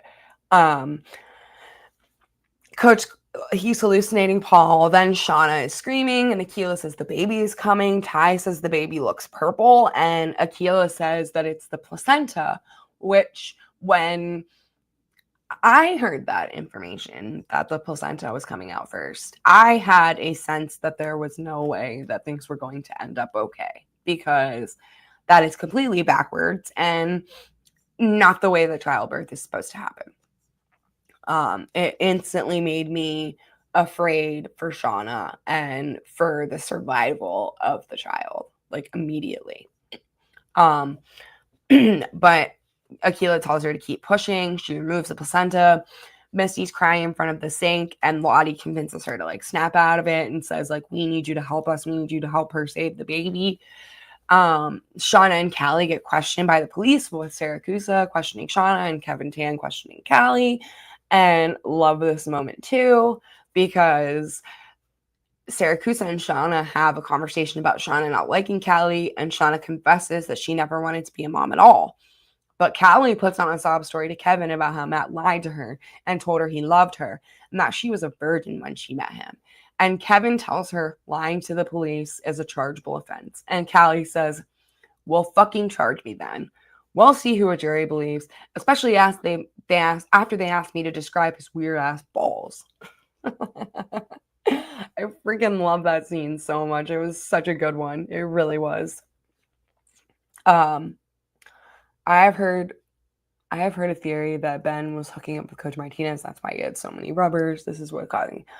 I've heard that too, to be honest. Yeah. I've heard that too. But so they get questioned by the police. And then Ty gets a phone call from Misty, who fills her in on everything, including Lottie having the community, and tells her that she needs to join them in upstate New York. So Lottie and the group are chanting, "We hear the wilderness and it hears us," as Shauna pushes through the last part of labor, and Misty is palming the baby's head and tells Shauna to keep going. Things grow dark as Shauna cries out and pushes one more time. And I don't know if any of you noticed this, but I'm assuming you did, that when Shauna passes out, you hear someone go, "Shauna, Shauna." And I'm pretty sure it was Jackie. That's who it sounded like to me, was Jackie's voice talking to Shauna. But when she wakes up, everyone's standing around her smiling, and Misty tells her that she had a boy. We see Ty and Van take a road trip to Lottie's compound. Shauna attempts to console her baby and feed him, but he won't latch, and that makes a comment about how she's been starving, and that is why it's probably not going to work. Jeff waits outside the police station jamming to "Fuck the Police" by NWA when Shauna's phone rings, and he picks it up, and it's Ty who explains everything to him about where they're going and says that he needs to tell Shauna and fill Shauna in, and he agrees to. We, in the past, see Shauna keep attempting to feed the baby, and she's getting more anxious and more stressed out as things are going along because it's not working. And then Shauna awakens to find Lottie singing to and holding her baby. And when Shauna asks her what she's doing, Lottie says the baby is hungry. We need to feed. And Shauna says, "What did you say?" And Lottie says, "He needs to feed." And Shauna freaks out, takes the baby back, lays down with him. After Shauna's interrogation in the adult timeline, she makes the decision to head to Lottie's compound, and she, at Jeff's request too, like Jeff tells her that it's probably a good idea for her to get out of town. And I just saw a comment. Let me go back to that for 1 second. It was 100% Jackie's voice. Yes. Okay. I'm glad I'm not the only one that thinks that or like caught it, because I felt like it was very, very obvious in that moment. Shauna is holding and rocking the baby when he finally latches and starts to feed. Nat comes in and sees what's going on and says she's going to tell the others. And Shauna is like, "No, like, I just want that to be just for me and him right now. Like, please don't tell anyone." And Nat leaves Shauna some tea. And that really struck me too about the tea, because I feel like the tea was like meant to put her to sleep or something because of what happens at the end of this. at the end of this episode. But we then see all the adult women meet up with one another at Shawnee's Shawnee's. I just can't combine Shauna and Lottie together. Sorry, guys. At Lottie's compound, they all reunite for the first time. And when Van saw Lottie in this moment, it was like, I don't know how to describe it, but the look on her face was like just epic. Like, it's happening again, isn't it? That kind of thing. But Shauna wakes up to find her baby is missing, and she can hear the sounds of the rest of the group humming. As she goes to the living room, to her horror, she discovers all of them, including Coach Ben, devouring her baby. Everyone. And she suddenly wakes up. The others are all there. She's crying out, asking where her baby is. And Ty tells her, like, you lost a ton of blood. We weren't sure you were going to make it. And Misty hands her the baby and says, I'm so sorry, Shauna. I did everything that I could. And Shauna is obviously beside herself in hysterics and says, like, but I heard him crying. Like, can't you hear him crying? Like, he was alive. And this is the image that, like, we're left with at the very end of that episode. And that gutted me, like, absolutely gutted me. I remember, like, watching this for the first time, and it just killed me. Very, very, very emotional. So 7, burial. Sometimes the best therapy is cranking the hits to 11. So today we're exploring the hardcore kid care revival movement, 11 o'clock theatrical birdcore numbers, some late hits of the Renovation Wave era, Call Us About a spin-off HGTV, flower duets, and a classic live record. Out in the wilderness, Coach Scott does a great Carl Havoc impression for the unimpressed Misty. So the group finally realizes that the snow has stopped, and they manage to get the cabin door open. Ty tries to convince Shauna to get some fresh air for it would be good for her, but she just clutches her stillborn baby and ignores everyone. Eventually, she goes outside. She buries the baby, digs a shallow grave for the baby, and says, "It's you and me against the world, kid." Yeah, it was. Yeah, it was heartbreaking. Like, that's really the only way you can put it, was how it was absolutely heartbreaking. Yeah. At Camp Green Pine, Nat tells the rest of the group she was on the verge of suicide when Lottie found her, and that while it isn't easy, like, they need to all start opening up about what happened to them and deal with their trauma. So Lottie tells the group about different treatments offered at the compound and that newbies usually choose one to complete when they join. Van tries to pass, but Ty is like, oh, well, I'll take renewal. So Shauna goes with self-care, Van goes with forage, which leaves Misty with guidance. Then Shauna is led to a barn where she is given Bruce, the baby, adorable goat. And she is told that she has to care for him for a day. And she pretty much says, no, screw that, because she knows the objective is to get her attached, then make her kill him at the end of the day. So she does not want to do that. And then Ben hallucinates Paul getting a phone call in the cabin and tells the other person on the end of the phone that he isn't ready. And Paul tries to talk to Ben, but he refuses, saying Paul is freaking him out. Paul says he's scared too, and Ben says he doesn't understand. And Paul tells Ben he has to go, asking Ben where he thinks he is and that he can't stay there forever, that he isn't welcome there anymore, that it's time. And when I watched this with my husband, I never gave that line a whole lot of thought. Like, I just chalked it up to a hallucination. But my husband was like, do you think that hallucination could have been like foreshadowing that he needed to leave because of what was going to happen with the cabin burning down if he didn't do it?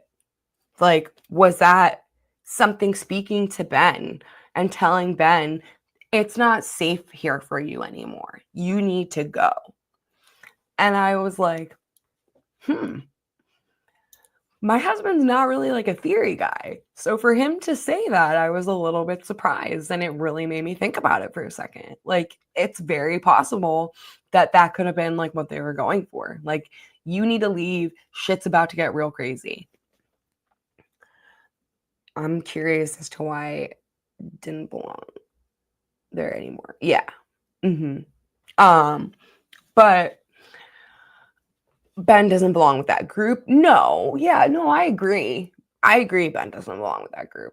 Defense mechanism. Okay. So Misty, and then after he has this hallucination, like he runs outside, starts screaming Paul's name, and when it's revealed that like Ty and Van are out there, they're like, "Coach, are you okay?" Like, he's clearly not okay. Like, clearly. Misty gets taken to her choice of treatment, which is revealed to be a sensory deprivation tank, which I thought was pretty funny for Misty of all people. But Misty then overhears Mari telling some of the other girls in the teen timeline that they think that Misty did something to Crystal, and they ask why she would kill her only friend. And Mari points out that Misty tried to kill Coach, and Misty then gathers the others inside and tells them that they need to search for Crystal. Ty's treatment is revealed to be the painting the side of a barn with a makeup brush, which she is not super happy about. And they get into a discussion of like what she needs for like actual help, and she brings up the fact that she's been sleepwalking again, and Lottie said, and she like tells Lottie that she's afraid that the other her is going to hurt her family, and Lottie says like she just doesn't want to be suppressed, so she's still a part of Ty and she always will be. And I don't think that that's what Ty wants to hear. You know what I mean? Like, I don't think that those are the answers that Ty is necessarily looking for. Hi, Kennedy. Oh, that's okay. Yes. Crystal is real. But so they talk about that. Then Misty, Mari, and Akila continue to search for Crystal, and Misty pretends to start freaking out so she can get out of it because she was afraid that they were actually going to find Crystal's body. And Akila tells her to go back to the cabin, and they will continue searching. Shauna brings Bruce to Lottie, telling her she doesn't care what the lesson is. Like, she's not going to kill that goat, and that's all there is to it. And Lottie tells her she doesn't have to, which kind of makes Shauna break down and cry. And Shauna goes into this whole monologue about how she's always kept Callie at arm's length because of what happened with her baby in the wilderness, and she just doesn't have the capacity in her heart to give herself to another child in that way. Like, the loss of that baby in the wilderness like crushed her so much that it sabotaged her relationship with her living child. So Misty takes a dip in the sensory deprivation tank and has a crazy vision of Walter and Caligula. And you can't tell in this picture, but in this shot of them when they're speaking, Misty and Caligula, over on the other side of Misty in the mirror, you can see the postcard in the corner of the mirror. The postcard is clearly there. So I thought that was really interesting that they included that. But so she has that vision, then she realizes she needs to call Walter for some reason, like it like sets off bells in her head. And then we see Misty in the teen timeline. She then takes this opportunity to sneak off and look for Crystal's body, like after she told the others that she was upset and she needed to leave. So and then she notices Ben at the edge of the cliff. And she's climbing back, like she climbs up, he steps forward, she tells him to stop, and eventually he asks her to push him, which she is horrified, like absolutely horrified. Like, what are you talking about, push you? Like, I'm in love with you. I would not, even though I tried to poison you, I'm not going to kill you directly and push you off this cliff. Absolutely not. That is crazy. Like, that was crazy to Misty. But poisoning with him with hallucinogenic mushrooms was totally normal. But she says that they will eat him, that she will savor his high calorie butt meat, or worse, that she will tell people it was him who impregnated Shauna. And then finally, that he's gay, to which Ben says, go for it. I don't give a shit. Tell everyone. And she pleads for him to stop, and he eventually relents, and he agrees to stop. Van and Ty have a moment at Lottie's compound and end up kissing, which Ty apologizes for. And Van reveals to Ty that she has cancer, which he makes Ty keep that secret indirectly and says, please don't tell anyone. Steven Kruger said in an interview he didn't jump because he believes he is still responsible for the girls and the parents are going to blame him for everything that has happened. Okay. I like that. I'm coming to the belief that Simone and Sammy are figments of Ty's imagination, every interaction with them. I don't think so, because other people know they're real. Like, we know, like Shauna has referenced them, and Van references them when she, like, asks, like, so Sam saw the dog, and Ty says no. So I don't think that. I think they're real. But so then we see Lottie back with her therapist, telling her that more of her friends showed up, that it's proof that it wants them to be together. And then the therapist keeps prodding at Lottie, and all of a sudden she morphs into the Antler Queen, asking the question, does a hunt with no violence feed anyone? And suddenly Lisa knocks on the door, and Lottie is inside her office alone, and it's revealed that the therapist was never there at all. Which, I don't know about you guys, but that just like I started to suspect it a little bit, but when it was like fully revealed that that was the case, I was like, wow, that is nuts. That is nuts. Okay. So the adult women bond at Lottie's compound. Eventually, Ty tells Van on the side that she knows a specialist about Johns Hopkins, and Van blows her off. We then hear of the song Lightning Crashes begin to play, and the women start dancing around a fire outside together. It's snowing. They're all excited about it. And in the past, we see Shauna comes back, or we see Shauna ask Misty, or Shauna enters the cabin, hears Misty humming a song. Shauna asks Misty where she heard it from. We cut back to the adults dancing. Back in the past again, Shauna said Misty said she doesn't know where she heard it, which prompts Shauna to deck Misty in the face. And Shauna goes buck wild crazy, starts screaming, saying, like, I know what you did to my baby. Like, you were covered in blood. You killed my baby. Nat says to Shauna, like, Misty did everything that she could. Shauna begins screaming. They're holding her back. Shauna said they all ate her baby. Like, Ty says, Shauna, you're acting insane. And Van tries to hold her back, and Shauna actually physically bites Van. And then this is when Lottie steps forward. She tells Shauna that she knows that Shauna has been in a lot of pain and she needs to let it out. She tells Travis to take Javi into the other bedroom, and Shauna just like goes to town on Lottie's face and her body, like kicking her, punching her, beating her as hard as she physically can. Like, she had to have been so physically exhausted when she was done doing that.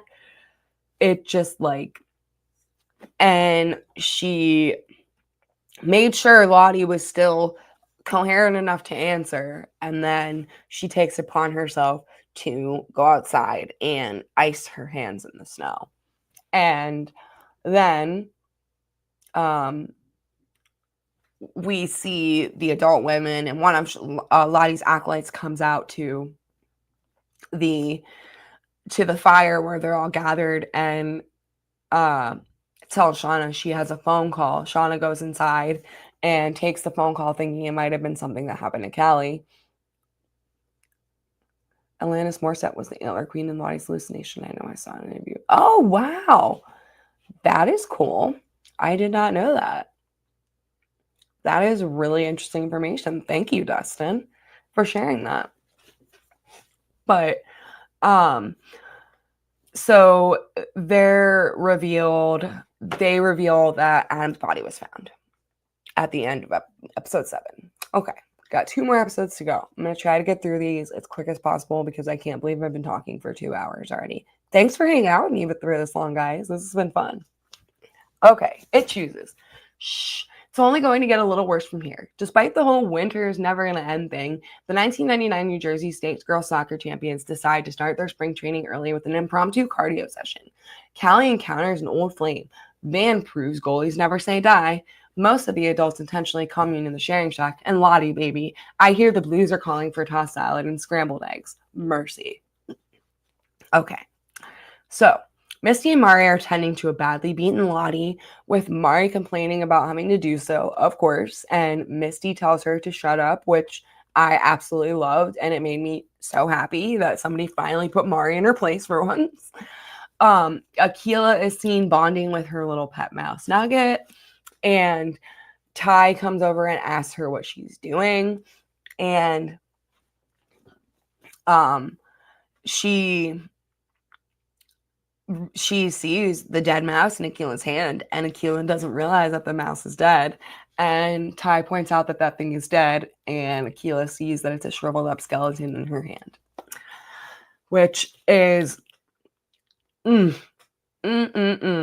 talked to Nia about that last season, and I think just to refresh my memory when she comes back after the 3rd episode, I'm going to ask her about it again. But back at the compound, Ty prods Shauna as to why Jeff was calling, and Shauna admits he called her to tell her that they found Adam's body. And this is when Van throws Shauna's keys, and Misty asks Natalie about the grave being measured to the standard 6 feet, which I just thought was so great. Shauna grabs a blanket for Lottie, and Jen makes a comment about her caring about Lottie now after her being beaten up, and Van protests the group saying like Lottie took that beating for us. Lottie took that beating so that we would stay safe. And that kind of quiets everybody down real quick. Nat makes a comment to Coach about Lottie possibly dying and that not being the worst thing that could happen. And Coach agrees, and Nat says everyone has joined Lottie's cult, including Javi, who she saw praying to the symbol tree by the creek. Something that catches Ben's attention is that tree, because he sees those drawings that Javi made, and that really, like, he's starting to put the pieces together in his head, if you will. But Mari is hearing dripping noises again, but this time she has a visual hallucination of blood dripping down the cabin walls, and she starts screaming about someone being dead, saying their blood was dripping on the floor. You heard it. The adult women have a discussion about everything that has been transpiring, and it comes out that Ty had hired Jessica Roberts, and Misty reveals that she took care of that problem for them. which of course she did, because as Van says, Misty, you are nothing if proactive. Like, Misty's got your back. That's for sure. Ben does the smartest and dumbest things in the scene. He uses logic and evidence to help find the cave. He then proceeds to throw his crutch in the hole and see how deep it is. Yeah. But Travis watches Nat and Javi and in the teen timeline, and Nat had made a pair of gloves for Javi, which makes Travis prompts Travis to approach Nat and tell her that she's a good person and he's sorry for ever making her feel otherwise. And I love that moment. It was a very sweet moment, and I love the music specifically that is played when there is a Natalie and Travis moment in the show. I don't know why. I've just always loved the background music so much, and it's just it the energy that there is behind it too. Like, I just really love it. Um but Lottie makes Misty promise her that if she dies, they won't waste her body. Coach takes the drawing of the tree roots, referencing the symbol map, and heads out into the wilderness alone. So he made his crutches snow friendly and then took it upon himself, took this map, and went out on an adventure to try to find this tree cave. Misty tells the adult woman the only reason she kidnapped Jessica Roberts was because she thought Jessica Roberts was the blackmailer, but she didn't know that it was just Shauna's boyfriend who wanted to get a hold of her own journals in order to extort them. And Shauna asks why she's the only one being treated like a criminal when Misty held someone in her dungeon for a week. um, and the FBI were asking questions about Nat. Misty explains that she is the FBI and that her and her boyfriend, Walter Tattersall, were gonna question Randy, and she commented about how Randy was like paralyzed with fear during this interrogation, which is very strange for an innocent man, and that he specifically mentioned Jeff. This is when Shauna starts to get visibly uncomfortable.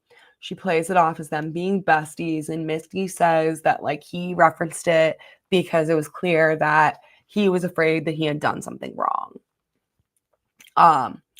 Ty agrees that it would make much more sense for it to be Jeff because Jeff had access to the journals, and Nat point blank asks if Jeff is the one that had been blackmailing them.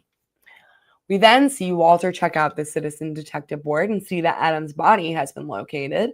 And he then contacts the Wisconsin Police Department directly and tells them that he has interesting information pertaining to their case. Which when I saw this, I was like, what is he doing? Why is he sending a direct email to the Wisconsin Police Department? Like, not the smartest move, but Walter is a citizen detective, and I figured he had to have some kind of a plan. But so the women, I'm sorry, I just lost my place. Okay, there we go. Yeah. Walter checks out the citizen detective board. Jeff has a dream about Shauna and her knife hands, which this one killed me. And like this precedes, he had a heart-to-heart with Callie about Wilderness Baby and explained everything to her and told her that she had a sister or a brother that she never met, and that that Shauna is the way she is because of what happened to her out there. And this was the first time that Callie, like, I think really like felt anything for her mom, like really genuinely felt sad for her, if you will. And Misty goes to the group and tells them what Lottie said about not wasting her if she dies. The group comes to a consensus that they need to find another way to stay alive that doesn't include Lottie. Back in the present, the adult woman gives Shauna shit about her lying about Jeff, and Shauna apologizes and says that she was really afraid that if they knew the truth, that one of them was going to kill Jeff, which Ty calls crazy, but Van points out not really that crazy when Misty actually killed someone that was supposedly meddling in what was going on. So Nat thanks Shauna for her honesty, and Lottie starts telling the women they were all guided there for a reason, and that therapy isn't going to be the thing that fixes their problems, and that they need to give it what it wants. So then we cut to the teens standing in a circle with a deck of cards, and they begin to draw cards one by one until Nat draws the queen card. And I'm really hoping that we get some context into how this ritual is established, because I want to know what makes the queen card the card that, like, if you get picked, this is the card that is your doom, essentially. But Shauna steps forward, puts Jackie's necklace on Nat, then holds the knife up to her neck with Nat turning around to face her and tells her that if she's going to do it, she has to look her in the eye. Travis leaps forward and tackles Shauna and tells Nat to run. And she does, like with the others close behind her, a chase ensuing. Lottie presents the adult women with a bunch of cups of tea and says that one of them will have to choose. They'll all choose cups. One of them is filled with a phenobarbital solution, which is quick and painless. They use it to euthanize animals, and they can give it what it wants as it helped them survive and before, and it will help them survive now by doing what they say. Sophie versus Sophie. Yep. Hello, Sarah. So then we see Coach Scott make his way to the tree that Javi was seen praying at. And he brushes aside some moss, revealing an opening to an underground passage. He drops his crutches down, climbs through inside, revealing a cavern-like structure with dripping water, a fire pit, and bones scattered. And the size of that cavern was astounding when they revealed just how big it actually was. Like, that was huge. For it to be under a tree, like, would you ever suspect something of that magnitude to be under there? That, like, really shocked me. But Nat is hiding from the group as they look for her in the wilderness when Javi stumbles upon her and tells her he knows a safe place they can go to that the others don't know about, and he will take her there. So they begin to run across the frozen lake.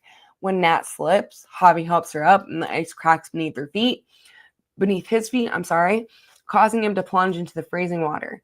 Nat attempts to pull him out, and Misty runs up and stops and tells her, if you save him, the others will get you. And she realizes that this is very much the truth.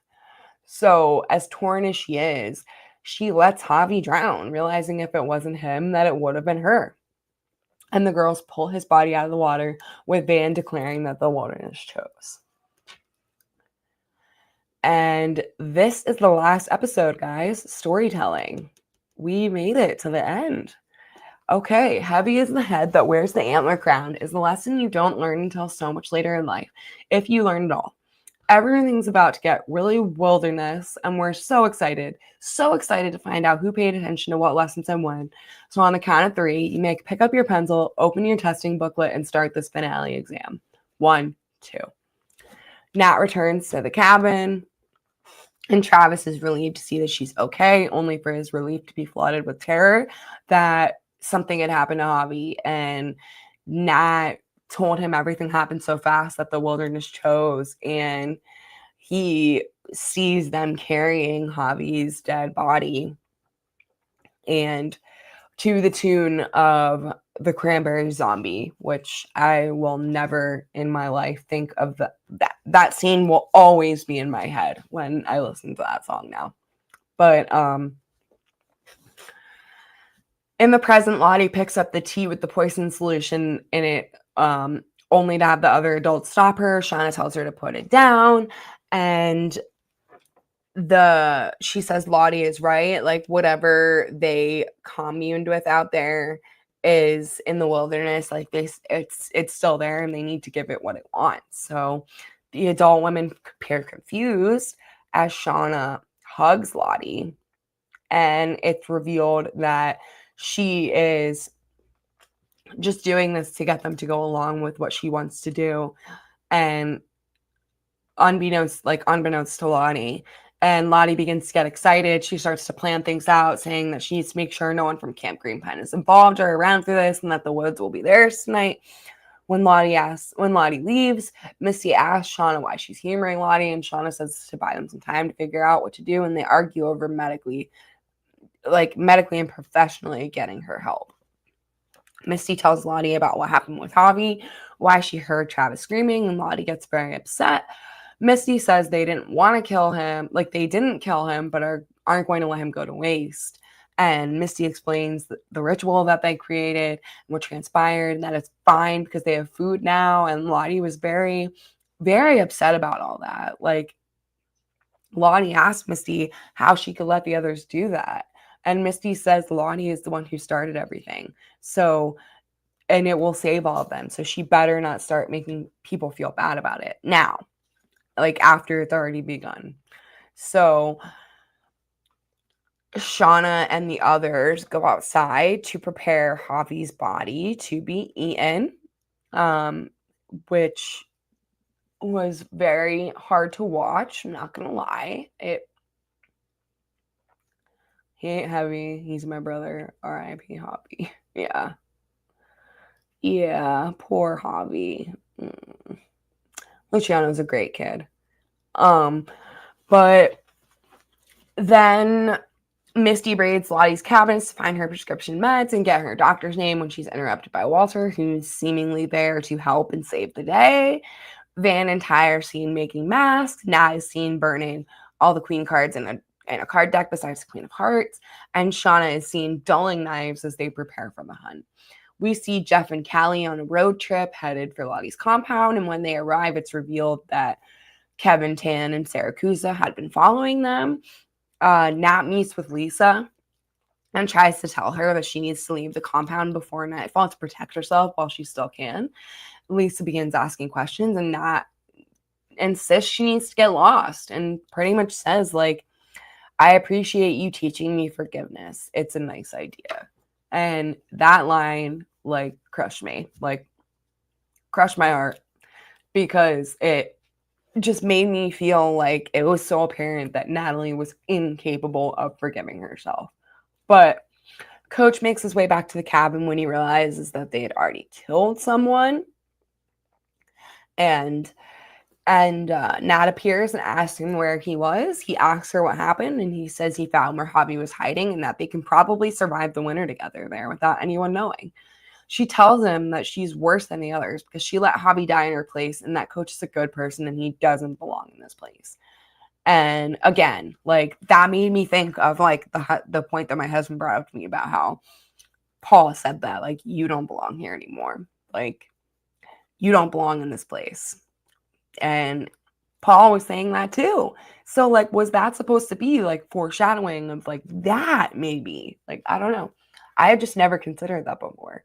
And like I said, my husband's not a theory guy. So that really just, like, threw me off a little bit. But Walter is making some hot cocoa in the compound kitchen when Kevin Tan approaches looking for Shauna. And Jeff walks into the kitchen and interrupts Walter and Kevin, and Jeff confesses to Adam's murder, says that he did it to protect his family, when Kevin suddenly drops dead to the ground. Like, and it's revealed that Walter admits to poisoning him with phenobarbital and asks Jeff if he'll help him move Kevin's body, which I loved. I love that scene. I thought it was hysterical. Maybe it's the name, but Walter reminds me of Where's Waldo, pops out of nowhere with geriatric neighbor. Oh, there. Poor Kevin. Yeah, that's a great theory. Yeah. So where was I? Walter admits to poisoning. We see Coach back in the cave trying to unsuccessfully start a fire with a rock and flint. Shauna enters the cabin with the prepared ravioli on a tray, and Travis takes his brother's heart, takes a bite out of that thing raw AF, and then that was like the cue that everybody else could follow suit, and they all threw their portions into the pan to start cooking it up and eat. But that was... Yep, me too, Allison. Definitely really bitter about that. Porn Stash was spared to be blackmailed. I love that nickname, Porn Stash. But so we see Ty and Van making a phone call to someone and telling them they no longer need a crisis team anymore. They managed to talk Lonnie down themselves. The adult women begin to gather in the woods, and Shauna asks Misty how long until help will get here. And Misty tells her that like she made it appear as though it was urgent. Lottie arrives and picks up a deck of cards. Callie and Saracusa have a confrontation until Saracusa gets a phone call from Kevin Tan, and this is when Kevin or Walter used the app to make it look like Kevin Tan was actually calling Saracusa, and it wasn't. So that was very, very, very clever. The adult women begin the ritual around the fire, trying to stall the process, but Ban tells Shauna enough with the shuffling, let's get this show on the road. Ty questions Lottie when it's her turn, and Lottie asks Ty if she's refusing to draw because she's saying she knows what happens if that's the case. And they keep drawing cards until finally Shauna pulls the Queen of Hearts cards. And the other women step away, pull out the animal mask, and grab knives. Shauna asks them if they've all lost their minds. And when no one answers, she turns to walk away, and Lottie asks if that's her choice to run, and Shauna takes off with the adults in hot pursuit.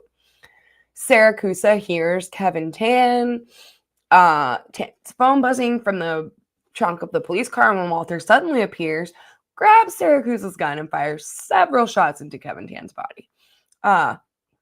Walter then gives an epic monologue about how he framed Kevin Tan for both Adam Martin and Jessica Roberts' death. And Saracusa was the hero who ended things and killed Kevin. When Kevin realized Saracusa had found out his secret, saying Saracusa has a choice. He can allow things to go down that way, or Walter can make all the evidence point to Saracusa if Saracusa wants to do things the hard way. His choice, which love Walter for that so much. Then the adult women are chasing Shauna through the woods. Suddenly we hear gunfire and a bullet grazes Lottie's arm. We then see it's Callie, and Shauna pleads with her to put the gun down. Lottie asks the women if they can hear it. They can hear what's going on out there, saying it's still with them. Nat, she says to Nat that it was always her fate. She was always its favorite, which enrages Nat and causes her to begin yelling at Lottie to stop. And suddenly Lisa appears with Nat's shotgun, and Lottie asks the adults how they can deny its existence when they tried to kill Nat in the wilderness and they failed. While all this is transpiring in the adult timeline, we see in the teen timeline the teens pledging their allegiance to Natalie. And I love this scene so much. I loved how it showed all their different personalities and them just showing that they were going to be loyal to her. And I loved the song choice in that moment, The Killing Moon. I thought it was perfect. It was just a great scene. It was probably my favorite scene in the whole entire finale, to be honest. But then Lisa asks Nat what happened to Lottie and whether Nat killed people or not, tells Nat to drop the knife, which she does, and Nat begins to back up as Lisa begins walking towards her. Misty charges Lisa with a needle, only for Nat to jump in front of Lisa and be injected with a fatal dose of phenobarbital. Nat has a vision of Hobby as she's dying on a plane, and young Lottie appears to tell her that it's not evil, it's just hungry. I could have sworn I had pictures of that, but I'm not seeing them in here. Oh, there they are. Okay. Yeah. This scene broke me when she saw him on the airplane and he said to her what he said. I can't remember the exact quote at this moment, but he basically was saying, like, you don't need to feel guilt over what happened to me. And the fact that she saw him in her dying moments, like, showed just how much she was not able to forgive herself for what happened. And that just gutted me to my core to know that all this time had transpired and she still had not managed to let go of that.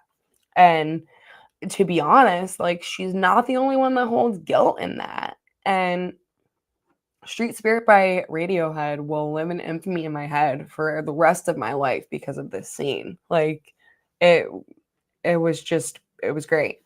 But so the cops show up and it's revealed that Nat's death is passed off as an overdose. Lottie tells Van and Ty that it is pleased with us and looks directly at Van and says, "You'll see," before she's taken away in an ambulance.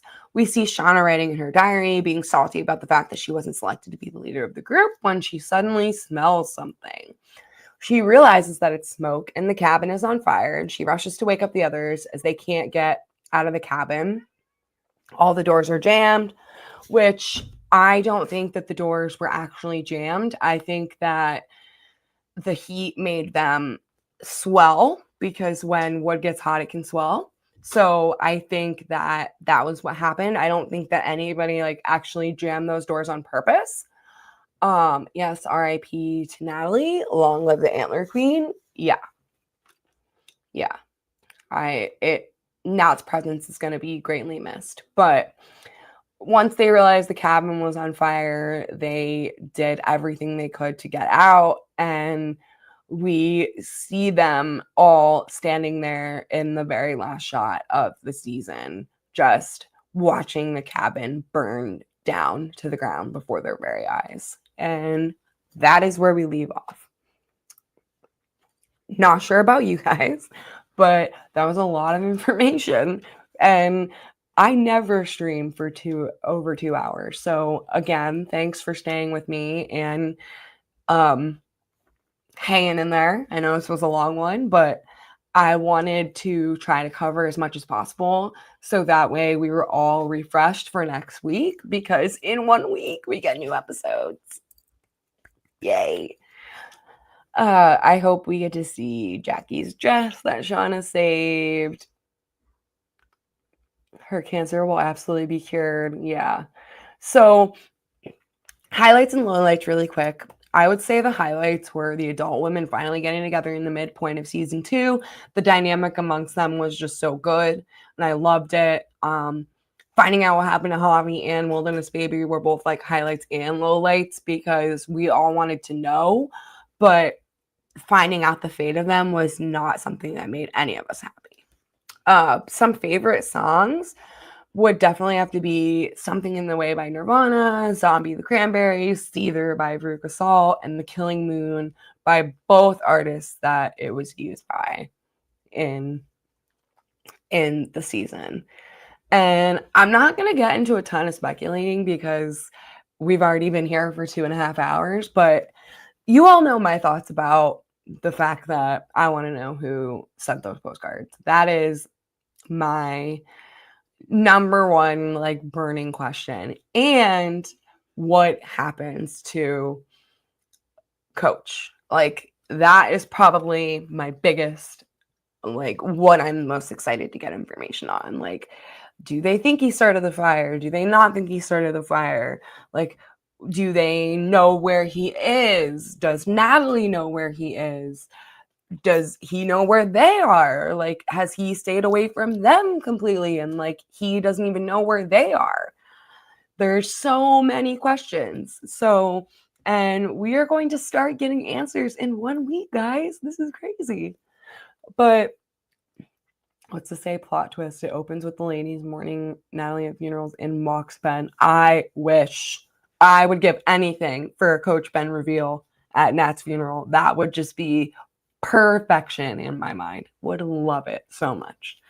But now that we've wrapped up the season 2 recap, as I said earlier, make sure you have your reminders set for February 16th for the first episode of Hive After Dark at 10 p.m. It's probably going to be, I'm going to try to keep my Hive After Darks an hour or under. But since the first episode will be 2 episodes in one, it's going to be another little bit of longer stream. Not 2 hours by any means, but it'll be a little bit longer just so we can cover everything and get into the nitty gritty. So I'm so excited to get into season 3 with everybody. And again, thank you so much for joining me tonight. It's been so much fun to chat with everyone and recap the second season, which was a great season. And I have very high hopes for season 3, and I know all of you do too. So, yes, so grateful for them for dropping 2 episodes at once too, for sure. I feel like we deserve it and we've earned it after this long of a wait. But like I said, reminders on for February 16th at 10 p.m., February 23rd at 10 p.m., because Nias and Dia will be joining me. And stay tuned because I might have another cast member or 2 in the works. So make sure you're paying attention, guys. All right. And with that, until I spill again.